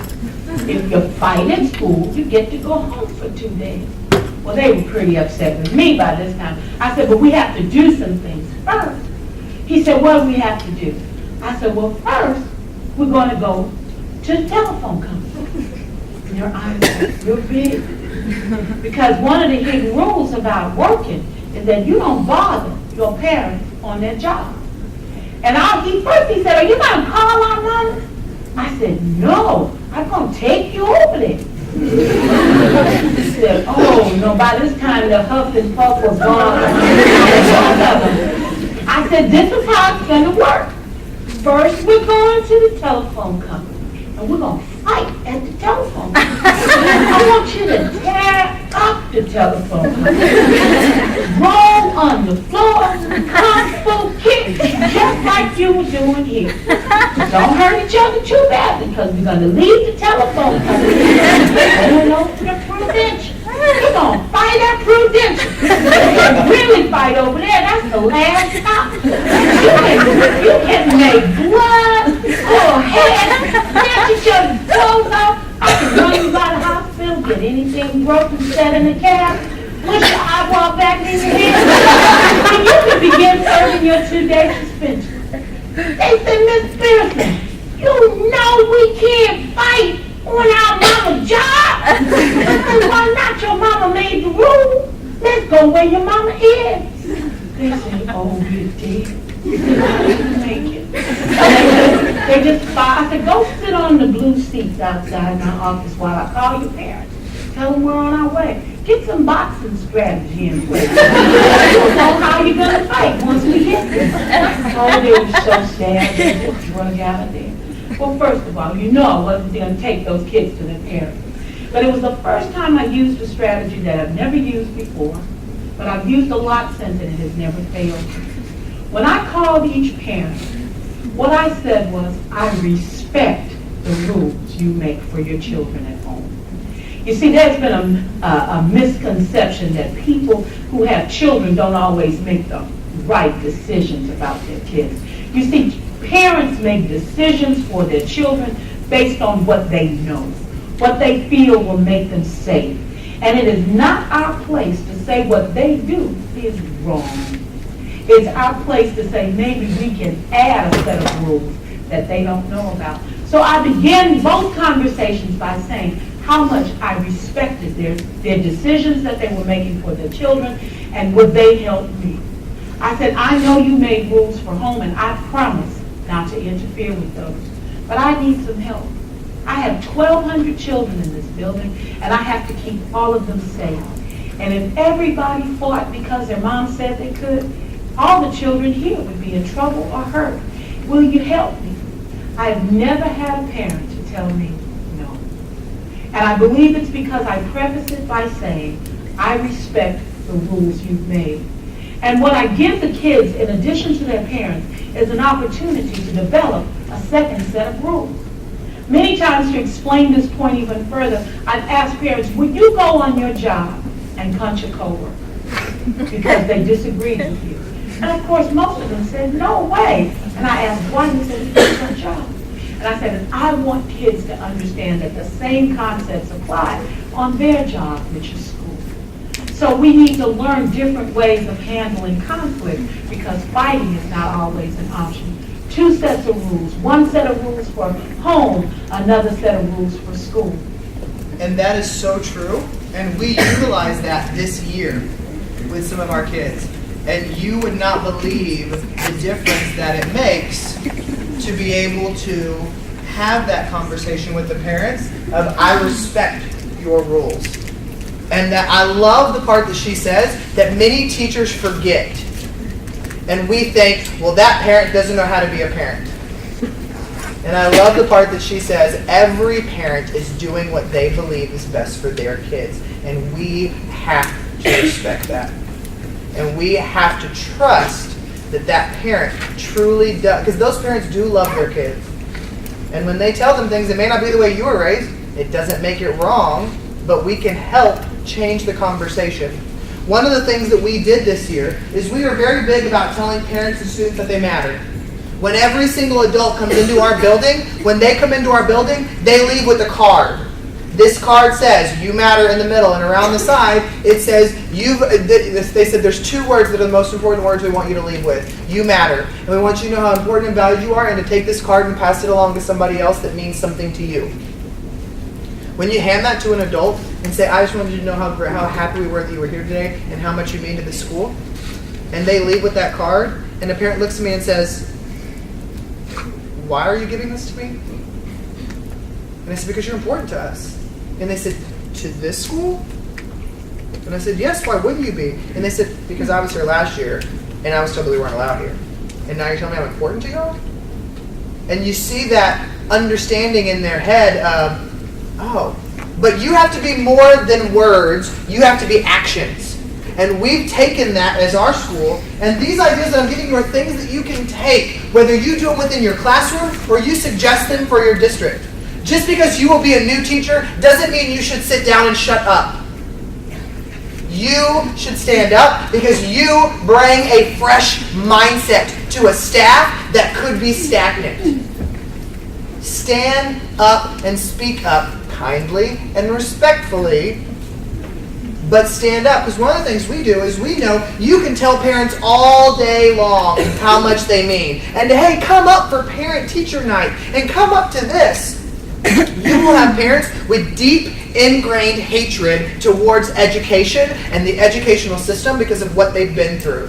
And they will never grace the building walls. And so we knew that. And once every 2 months, we had our first one 2 weeks ago, we go to a different apartment complex and bring a barbecue grill, and we bring hot dogs and chips and drinks and serve food for free and say, we love you. We care about you. We're here for you. We don't pass out pamphlets. We don't share reading strategies. We don't say, please come volunteer. We don't even say, we're from Navasota Intermediate. We partnered with the junior high to do this. The apartment complex, they said, had about 50 kids. We had close to 300 people show up, the one we did 2 weeks ago. Many were in tears. And I will always, it's fixed in my head so clearly because we're sitting behind this serving line, serving food, and the junior high principal leans over to me and he said, do you realize what we're tearing down right now? The walls that we are destroying. Do you know how much those parents are like putty in your hands when you sacrifice your time and your money for them? Because they see that they are valued. You will continually hear me share that. There's another video that I want to share with you. It's a little bit longer. It's 7 minutes. This is by the same lady you just saw, but it's a more recent one. And this is the belief and the understanding that we all have in my school of what every child needs.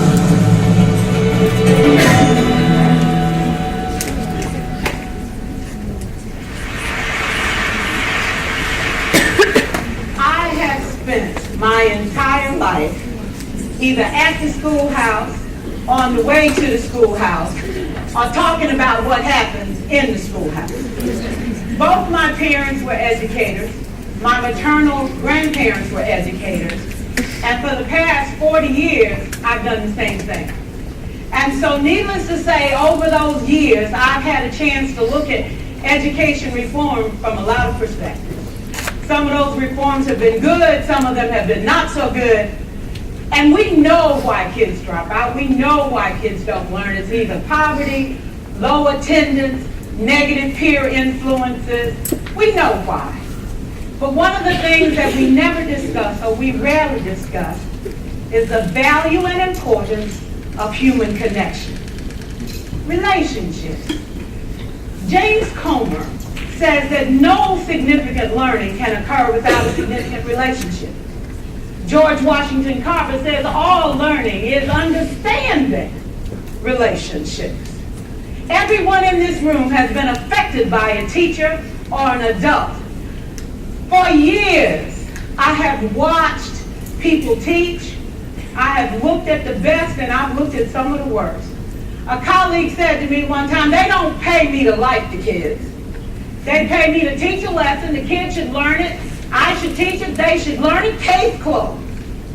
Well, I said to her, you know, kids don't learn from people they don't like.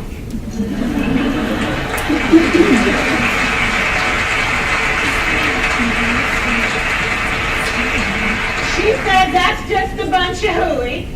And I said to her, well, your year is going to be long and arduous, dear. Needless to say, it was. Some people think that you can either have it in you to build a relationship or you don't. I think Stephen Covey had the right idea. He said you ought to just throw in a few simple things, like seeking first to understand as opposed to being understood. Simple things like apologize. You ever thought about that? Tell a kid you're sorry, they're in shock. I taught a lesson once on ratios. I'm not real good with math, but I was working on it.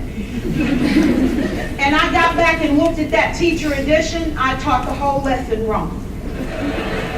So I came back to class the next day and I said, look guys, I need to apologize. I taught the whole lesson wrong. I'm so sorry.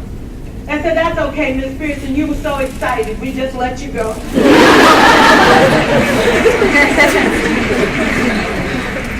I have had classes that were so low, so academically deficient that I cried.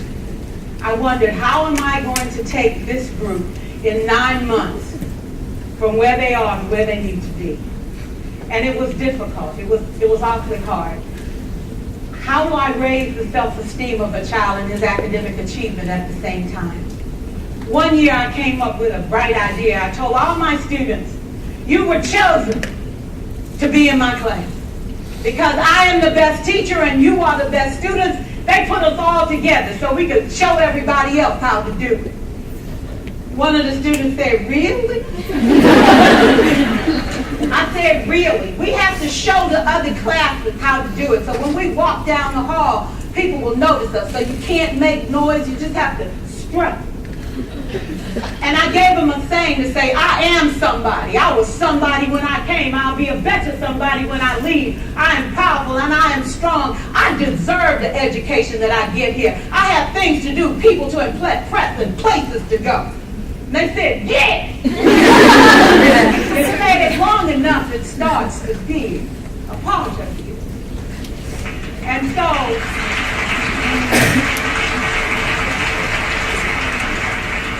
I gave a quiz, 20 questions. Student missed 18. I put a +2 on his paper and a big smiley face. He said, Miss Pearson, is this an F? I said, yes. He said, then why'd you put a smiley face? I said, because you on the roll. You got 2 right, you didn't miss them all. I said, and when we review this, won't you do better? He said, yes, ma'am, I can do better. You see, -18 sucks all the life out of you. +2 said, I ain't all bad.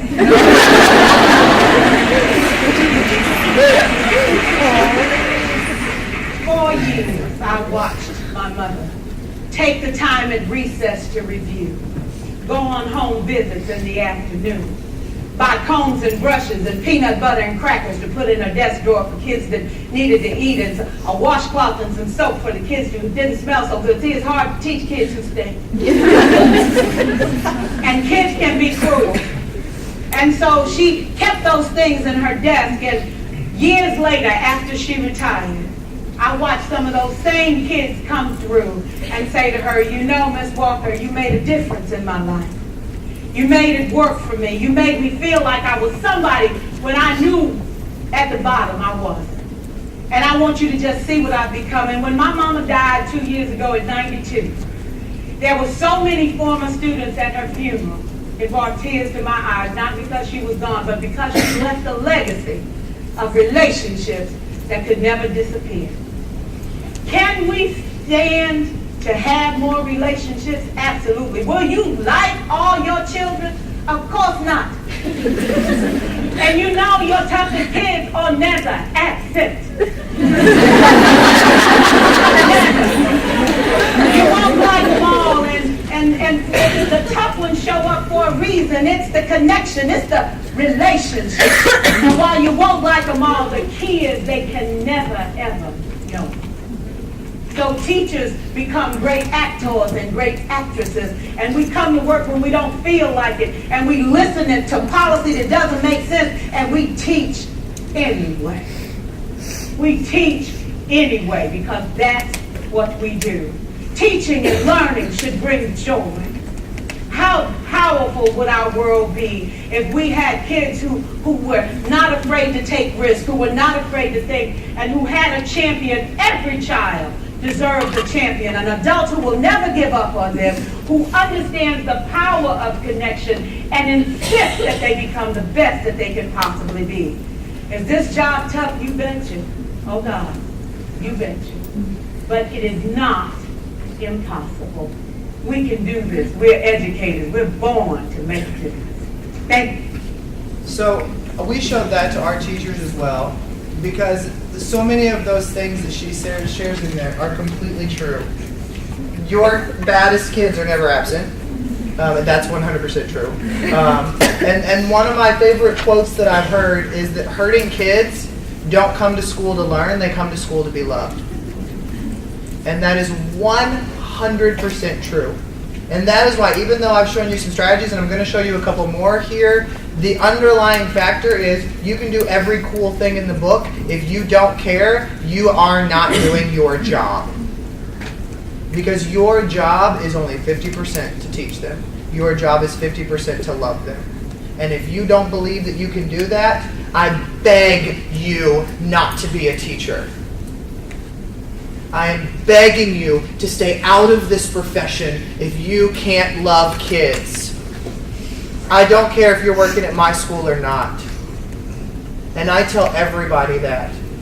I don't care where you are. Because I may move and I may have to put my kids in a school.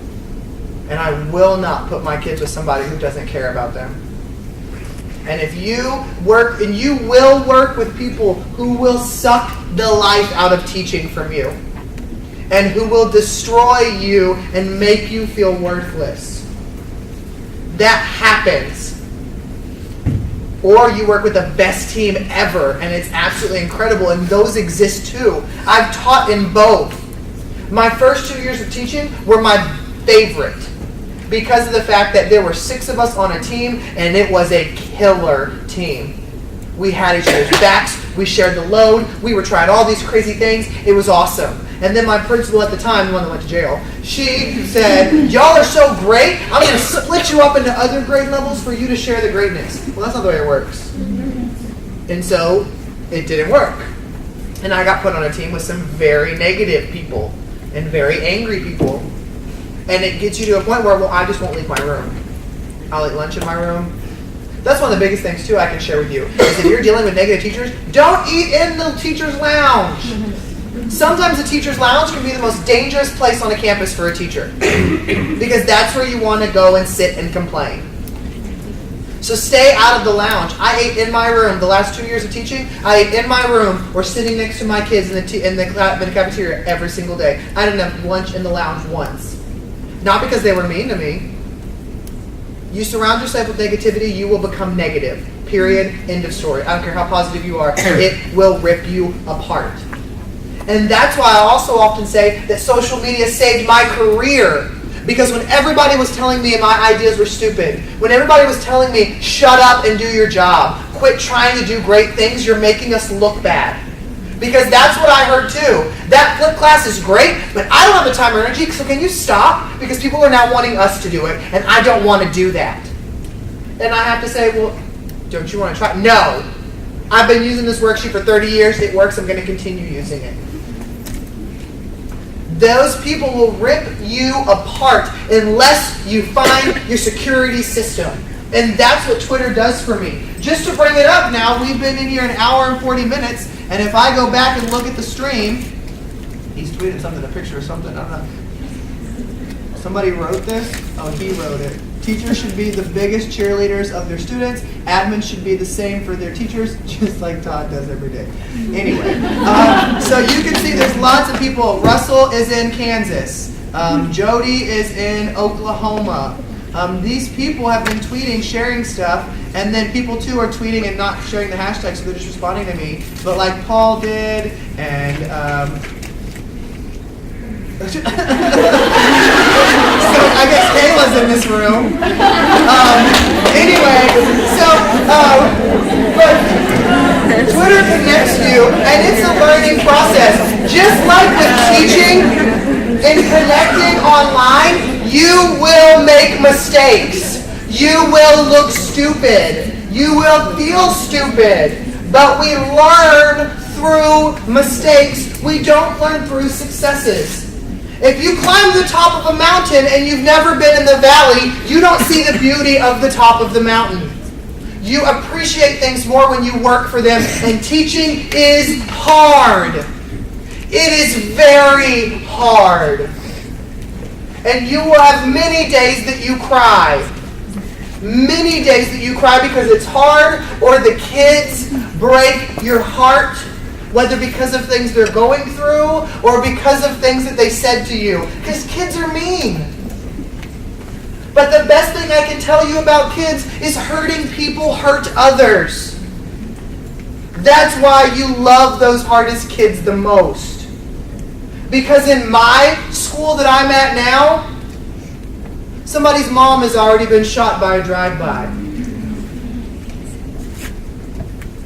Last year, a kid came to school with blood on his pants.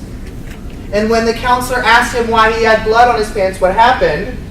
Somebody at his grandmother's house got shot, and he had to clean the floor that morning. This is 15 miles down the road. I had a 4th grader whose parents clearly had issues. They sent him to school in a pull-up every day. And we would send him to the nurse to change into boxers. These are the kids you deal with, and you won't see some of this. Because they don't want you to see it. Because you have been through difficult things in your life that you would not go up to a teacher and say, do you know this is happening at my house? You tell your deepest, darkest secrets to your best friend because you know they care. That's what the teacher needs to be. Because as I said at the beginning, you are sometimes their only lifeline. Their only hope of a brighter future. The only person that will tell them, you can go to college. Or the only person that will tell them, you can find a job. Because you should not make every child, and I know this is going to find some disagreement, but I don't tell every one of my kids that you will go to college. Because some of them won't go to college. They just can't. But I always tell them, my job is to help you find success. Whether that's you're now the best person at the job that you find, or you go to this trade school, or you end up at college. I don't tell them you're not going to go to college, obviously. That would not be smart. But I let them know that my job is to help you find success and to help you see where you can find that success. Because that is your job as a teacher, is to make them find success. If you take away nothing from today, I want you to take 2 things. Number 1, get connected. If you don't like Twitter, try Google+. Join Facebook groups. Find a blogging group. Find something to continue your learning. And the second thing is build relationships. You must build relationships. A couple of great tools that I want you to know about. These are all on our Ninja website. Blogging was one of the best things I did with my kids. And I never did blog with my kids because I never blogged. I love writing, but I never shared any of my writing. And then I realized I want to document my flip class journey, so I'm going to have to blog. And then that blogging led to me, actually, I published a children's book 2 years ago or a year ago that I wrote in one of my methods classes here. We had to write it and illustrate it, and it just got published 2 years ago. And I've written a chapter in an award-winning flip class book, and I just recently signed a book deal for what's happening this year to come out hopefully next summer. Because I was writing online and sharing it, and I thought I was a terrible writer. And I went into every kid's class this year and read my children's book to them, which is all about feeling insignificant and then finding your value. And I said, you know what? I was a terrible writer. I wrote this for a senior methods class, and I was actually terrified to have to read it in front of my whole class because I didn't think I can write. And so when I started blogging, I thought the same thing, and then I blogged and loved it because it's the best reflective tool ever to blog and start thinking out what happened and what was good and bad. And then now I can go back years ago and read it and go, what the heck was I doing? That's terrible. But I'm learning because I'm blogging. And one of my good friends, Pernille Rip, said, why aren't your kids blogging? And I said, because they already hate to write. How am I going to get them to blog? She goes, you wouldn't believe it. They'll blog. And I said, okay, I'll try it. And we started a kid blog account, which is free. It's the easiest to control, gives you the most features. And so I told the kids, I said, every Friday by 3:30 you have to have a blog submitted. I don't care if it's 1 word or 100 pages. And I don't care what it's about. Write every week. Some kids wrote a sentence. Some of my boys who would not write 2 paragraphs on a paper would write 6 paragraphs in a blog about what they did that weekend. I learned about divorces through my kids' blogs. I learned about pets that died the night before from my kids' blogs. Some of your students don't feel that they can use their voice out loud, but they will use their voice online. We have seen news article after news article about the idiots that post these stupid things online. Kids are some of those really dumb people that post everything online. And then they go, oops, I can't delete it. And so when they post really honest things on their kid blog, even though nobody can see it except for your class. But it's great because it gives you perspective into them and lets them see a whole new world. And I never had a kid fight me about blogging, but I loved having my kids blog. And now there's several teachers at my school now that have their kids blogging and they have to share with me, and I get to go in and leave comments on the kids' blogs. You wouldn't believe how much they freak out when their principal leaves a comment on their blog. But there's some blogging things. Let's see. Another great one. Here's some educational sites that you can use with kids if you're looking for some great sites. One of my favorites is Hoop Hoop. Yeah, you heard that right. What it is, it's created by a zoo. I don't remember where. Oh, Minnesota. And what it is it shows you some poop.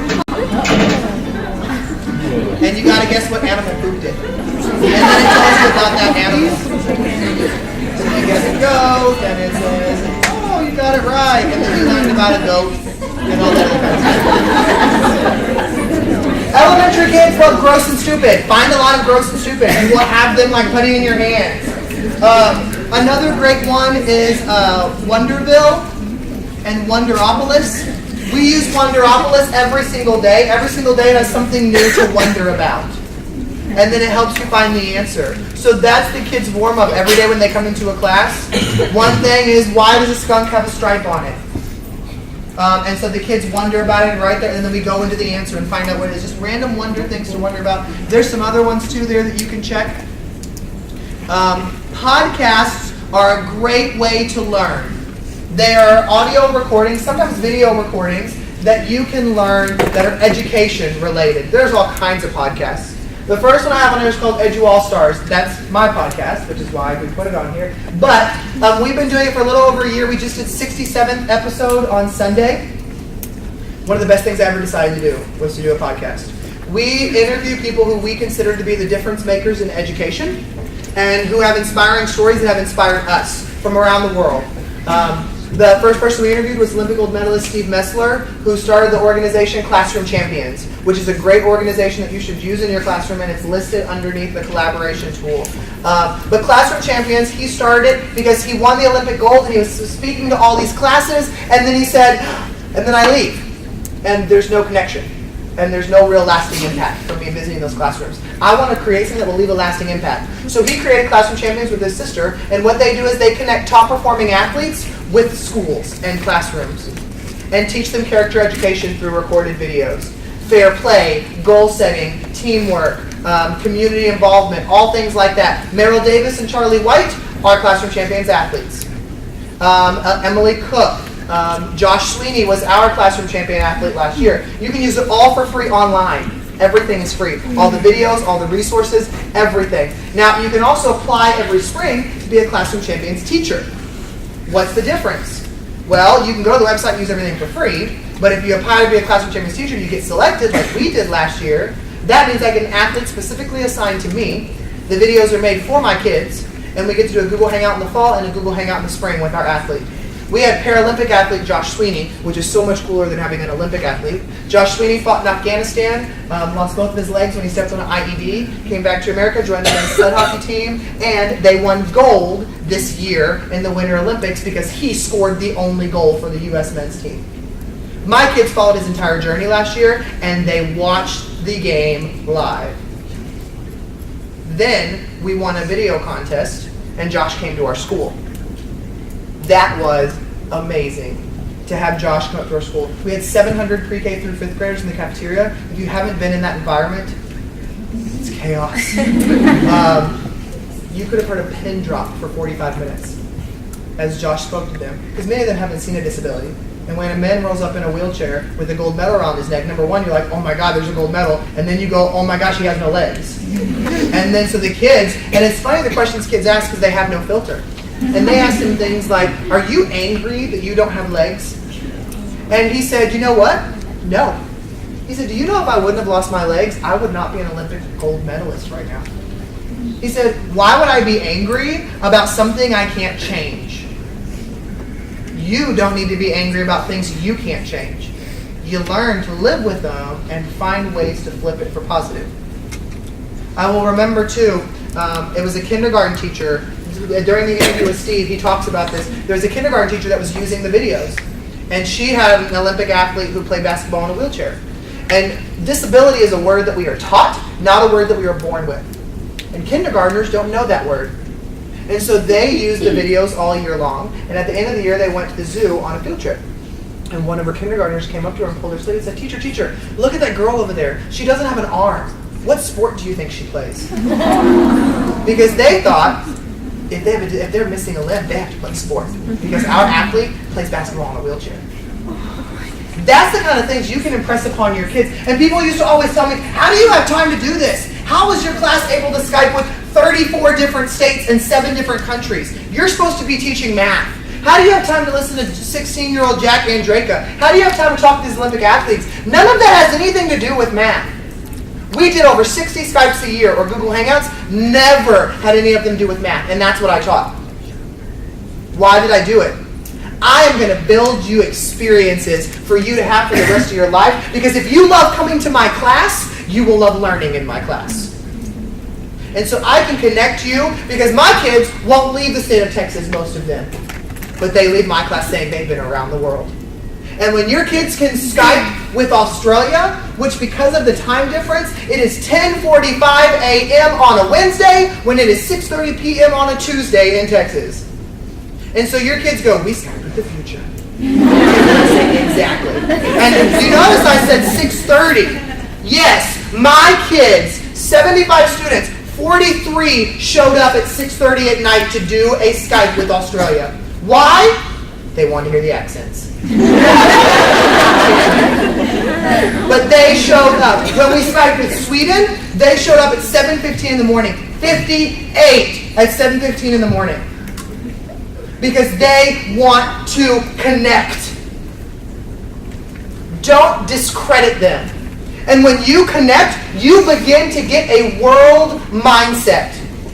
We are American citizens, and you don't even know how close-minded you are just because you are an American citizen. And as you connect and build that world mindset, it blows your world open. I can't give any time to anyone without saying Central Standard Time. Because that's how my brain works now. And Mom yells at me every time, why do you put things on Facebook and it always says Central Standard Time that you're doing something? I'm like, because I have friends all over the world now.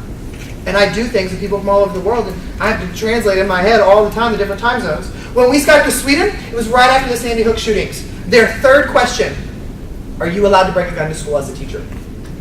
And I said, well, we live in Texas, it's only a matter of time, but right now, no. And I said, why? And they said, well, we heard about the Sandy Hook shootings.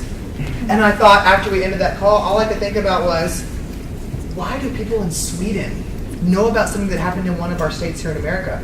Who knows anything about Sweden? About something that happened in the news recently. Exactly. But they knew about the school shooting. Then, a week later, we did a Google Hangout with a college kid in Venezuela, who I knew.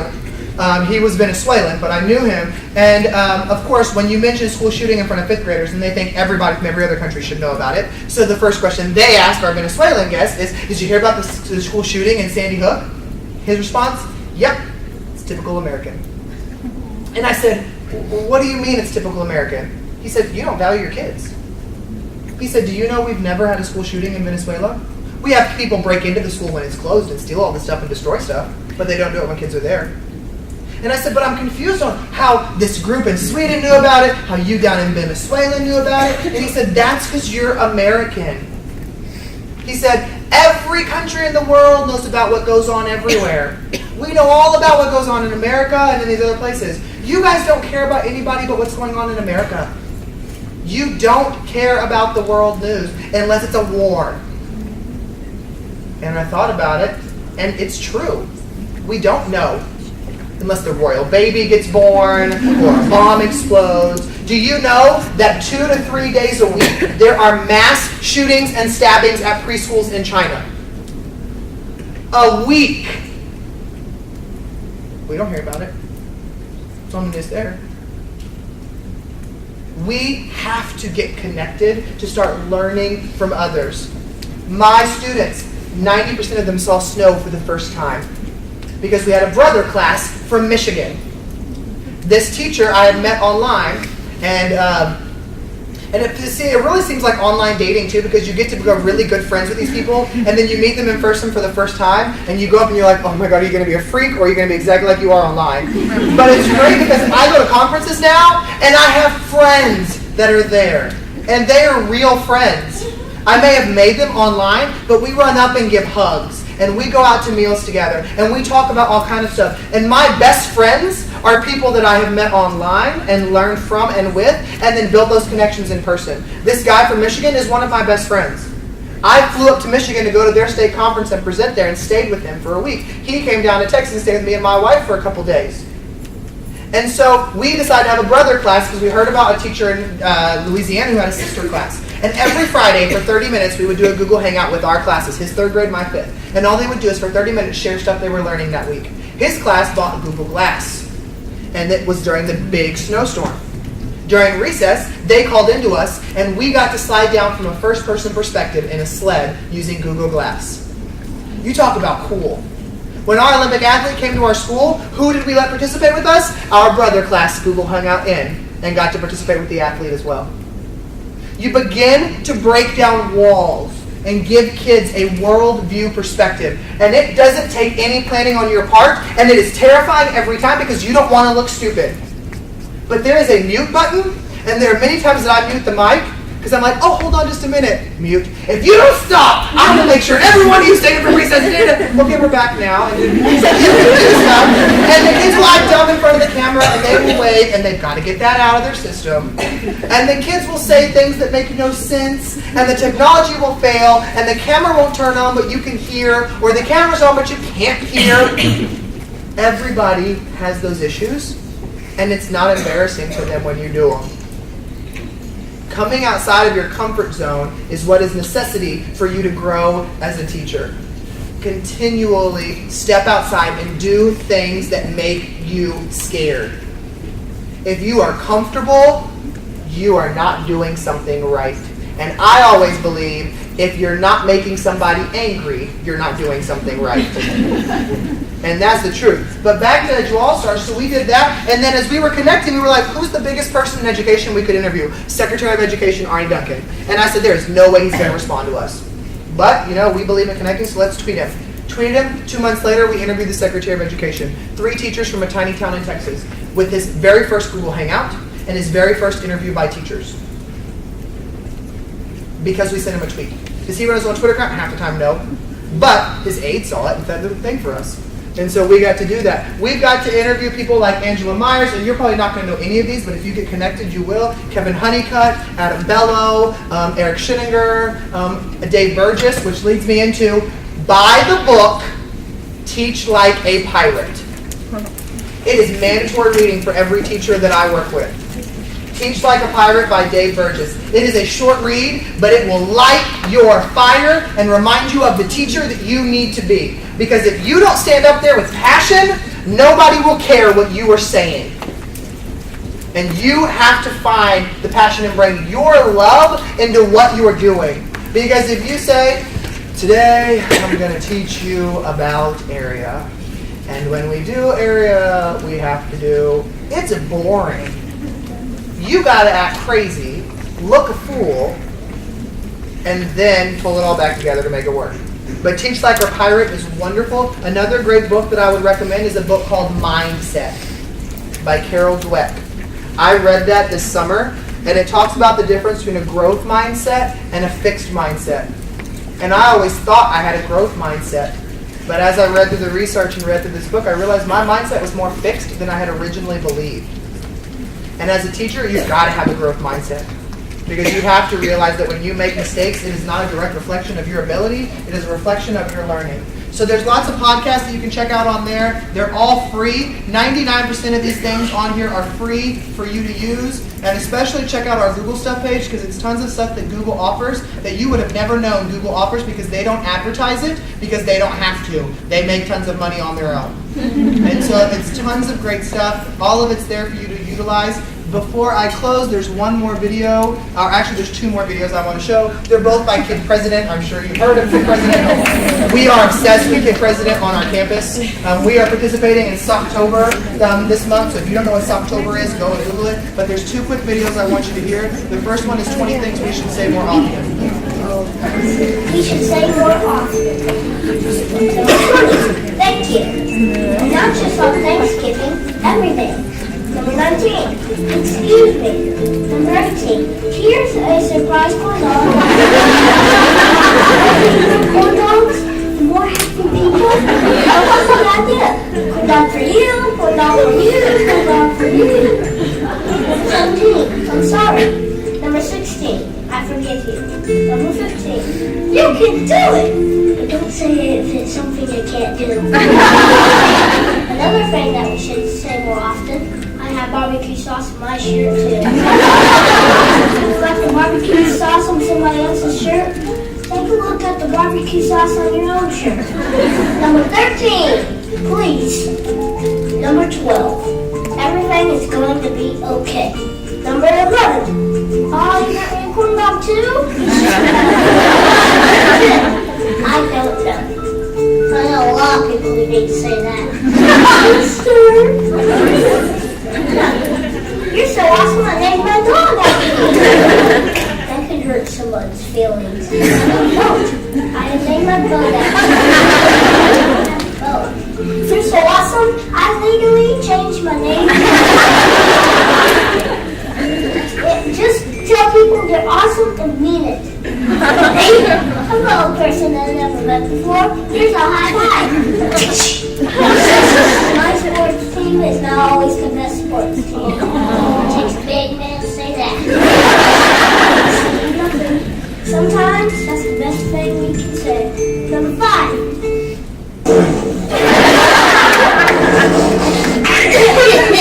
I'm not doing anything, but it's just really funny. Number 4.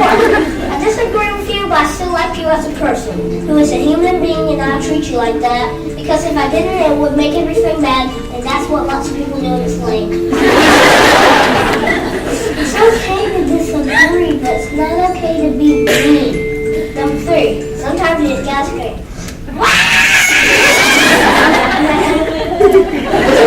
Life is tough, but so are you. Sometimes we all need to be reminded to keep going. Number 1, something nice, anything. If you can't think of anything nice to say, you're not thinking hard enough. So what about you? What do you think people should say more often? Leave a comment below. And I love that, and that's one of the things I always tell my teachers and my students, is if you can't think of something nice to say, you're not thinking hard enough. And I think that's completely true. This is the last thing I want to leave you with before I have one last quick sentence to I say. think we all need a pep talk.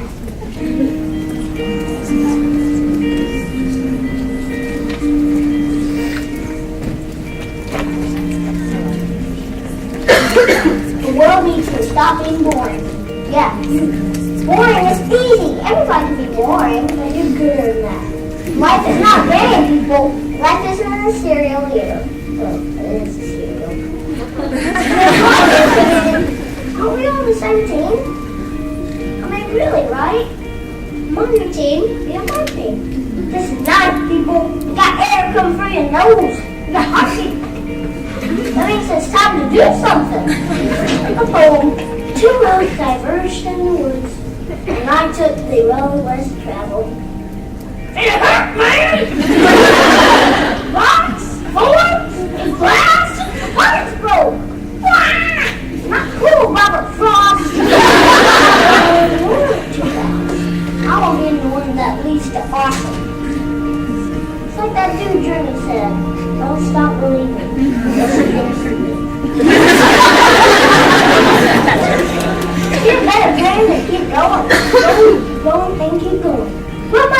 have quit. Well, he did quit. Retired. Yeah, that's retired. But before that, high school. What if he had quit when he didn't make the team? He would have never made Space Jam. What will be your Space Jam? What will you create when you make the world awesome? Nothing if you keep sitting there. That's why I'm talking to you today. This is your time. This is my time. It's our time. We make every day better for each other. So if we're all on the same team, let's start acting like it. We got work to do. We can cry about it, or we can dance about it. We were made to be awesome. Let's get out there. I don't know everything. It's just a gift. I don't think know this. It gives the world a reason to thanks. So get to it.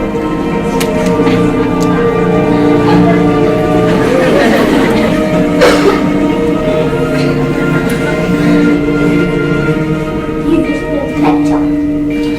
Create something that will make the world awesome. You guys are the future of education. You can be the catalyst for change. We are in a part in education right now where change is already happening, and it is stressful, and it is hard, and there are a lot of battles being waged right now. But we are on the edge of something incredible. And when you come into this, you can push us over the line. Love kids, love yourself, and love what you do. Because I want people like that at my school, and I want my kids to learn from people like that. Don't doubt your potential and your ability to be great. You will fail often, you will fail miserably. It is not a reflection of you. Please hear me say that. As a new teacher, you will fail often. You will struggle. Find your security system and love those kids, because you may be the only person who does. Thank you for letting me be here. I really appreciate it. I love being back at A&M. I wish I didn't have to go back to my school because I'm just going to go walk around campus. But I've already been getting 1,000 texts of craziness happening today. But follow me on Twitter at TechNinjaTodd, and on my website is all the ways you can connect with me on all the social media avenues. Thank you.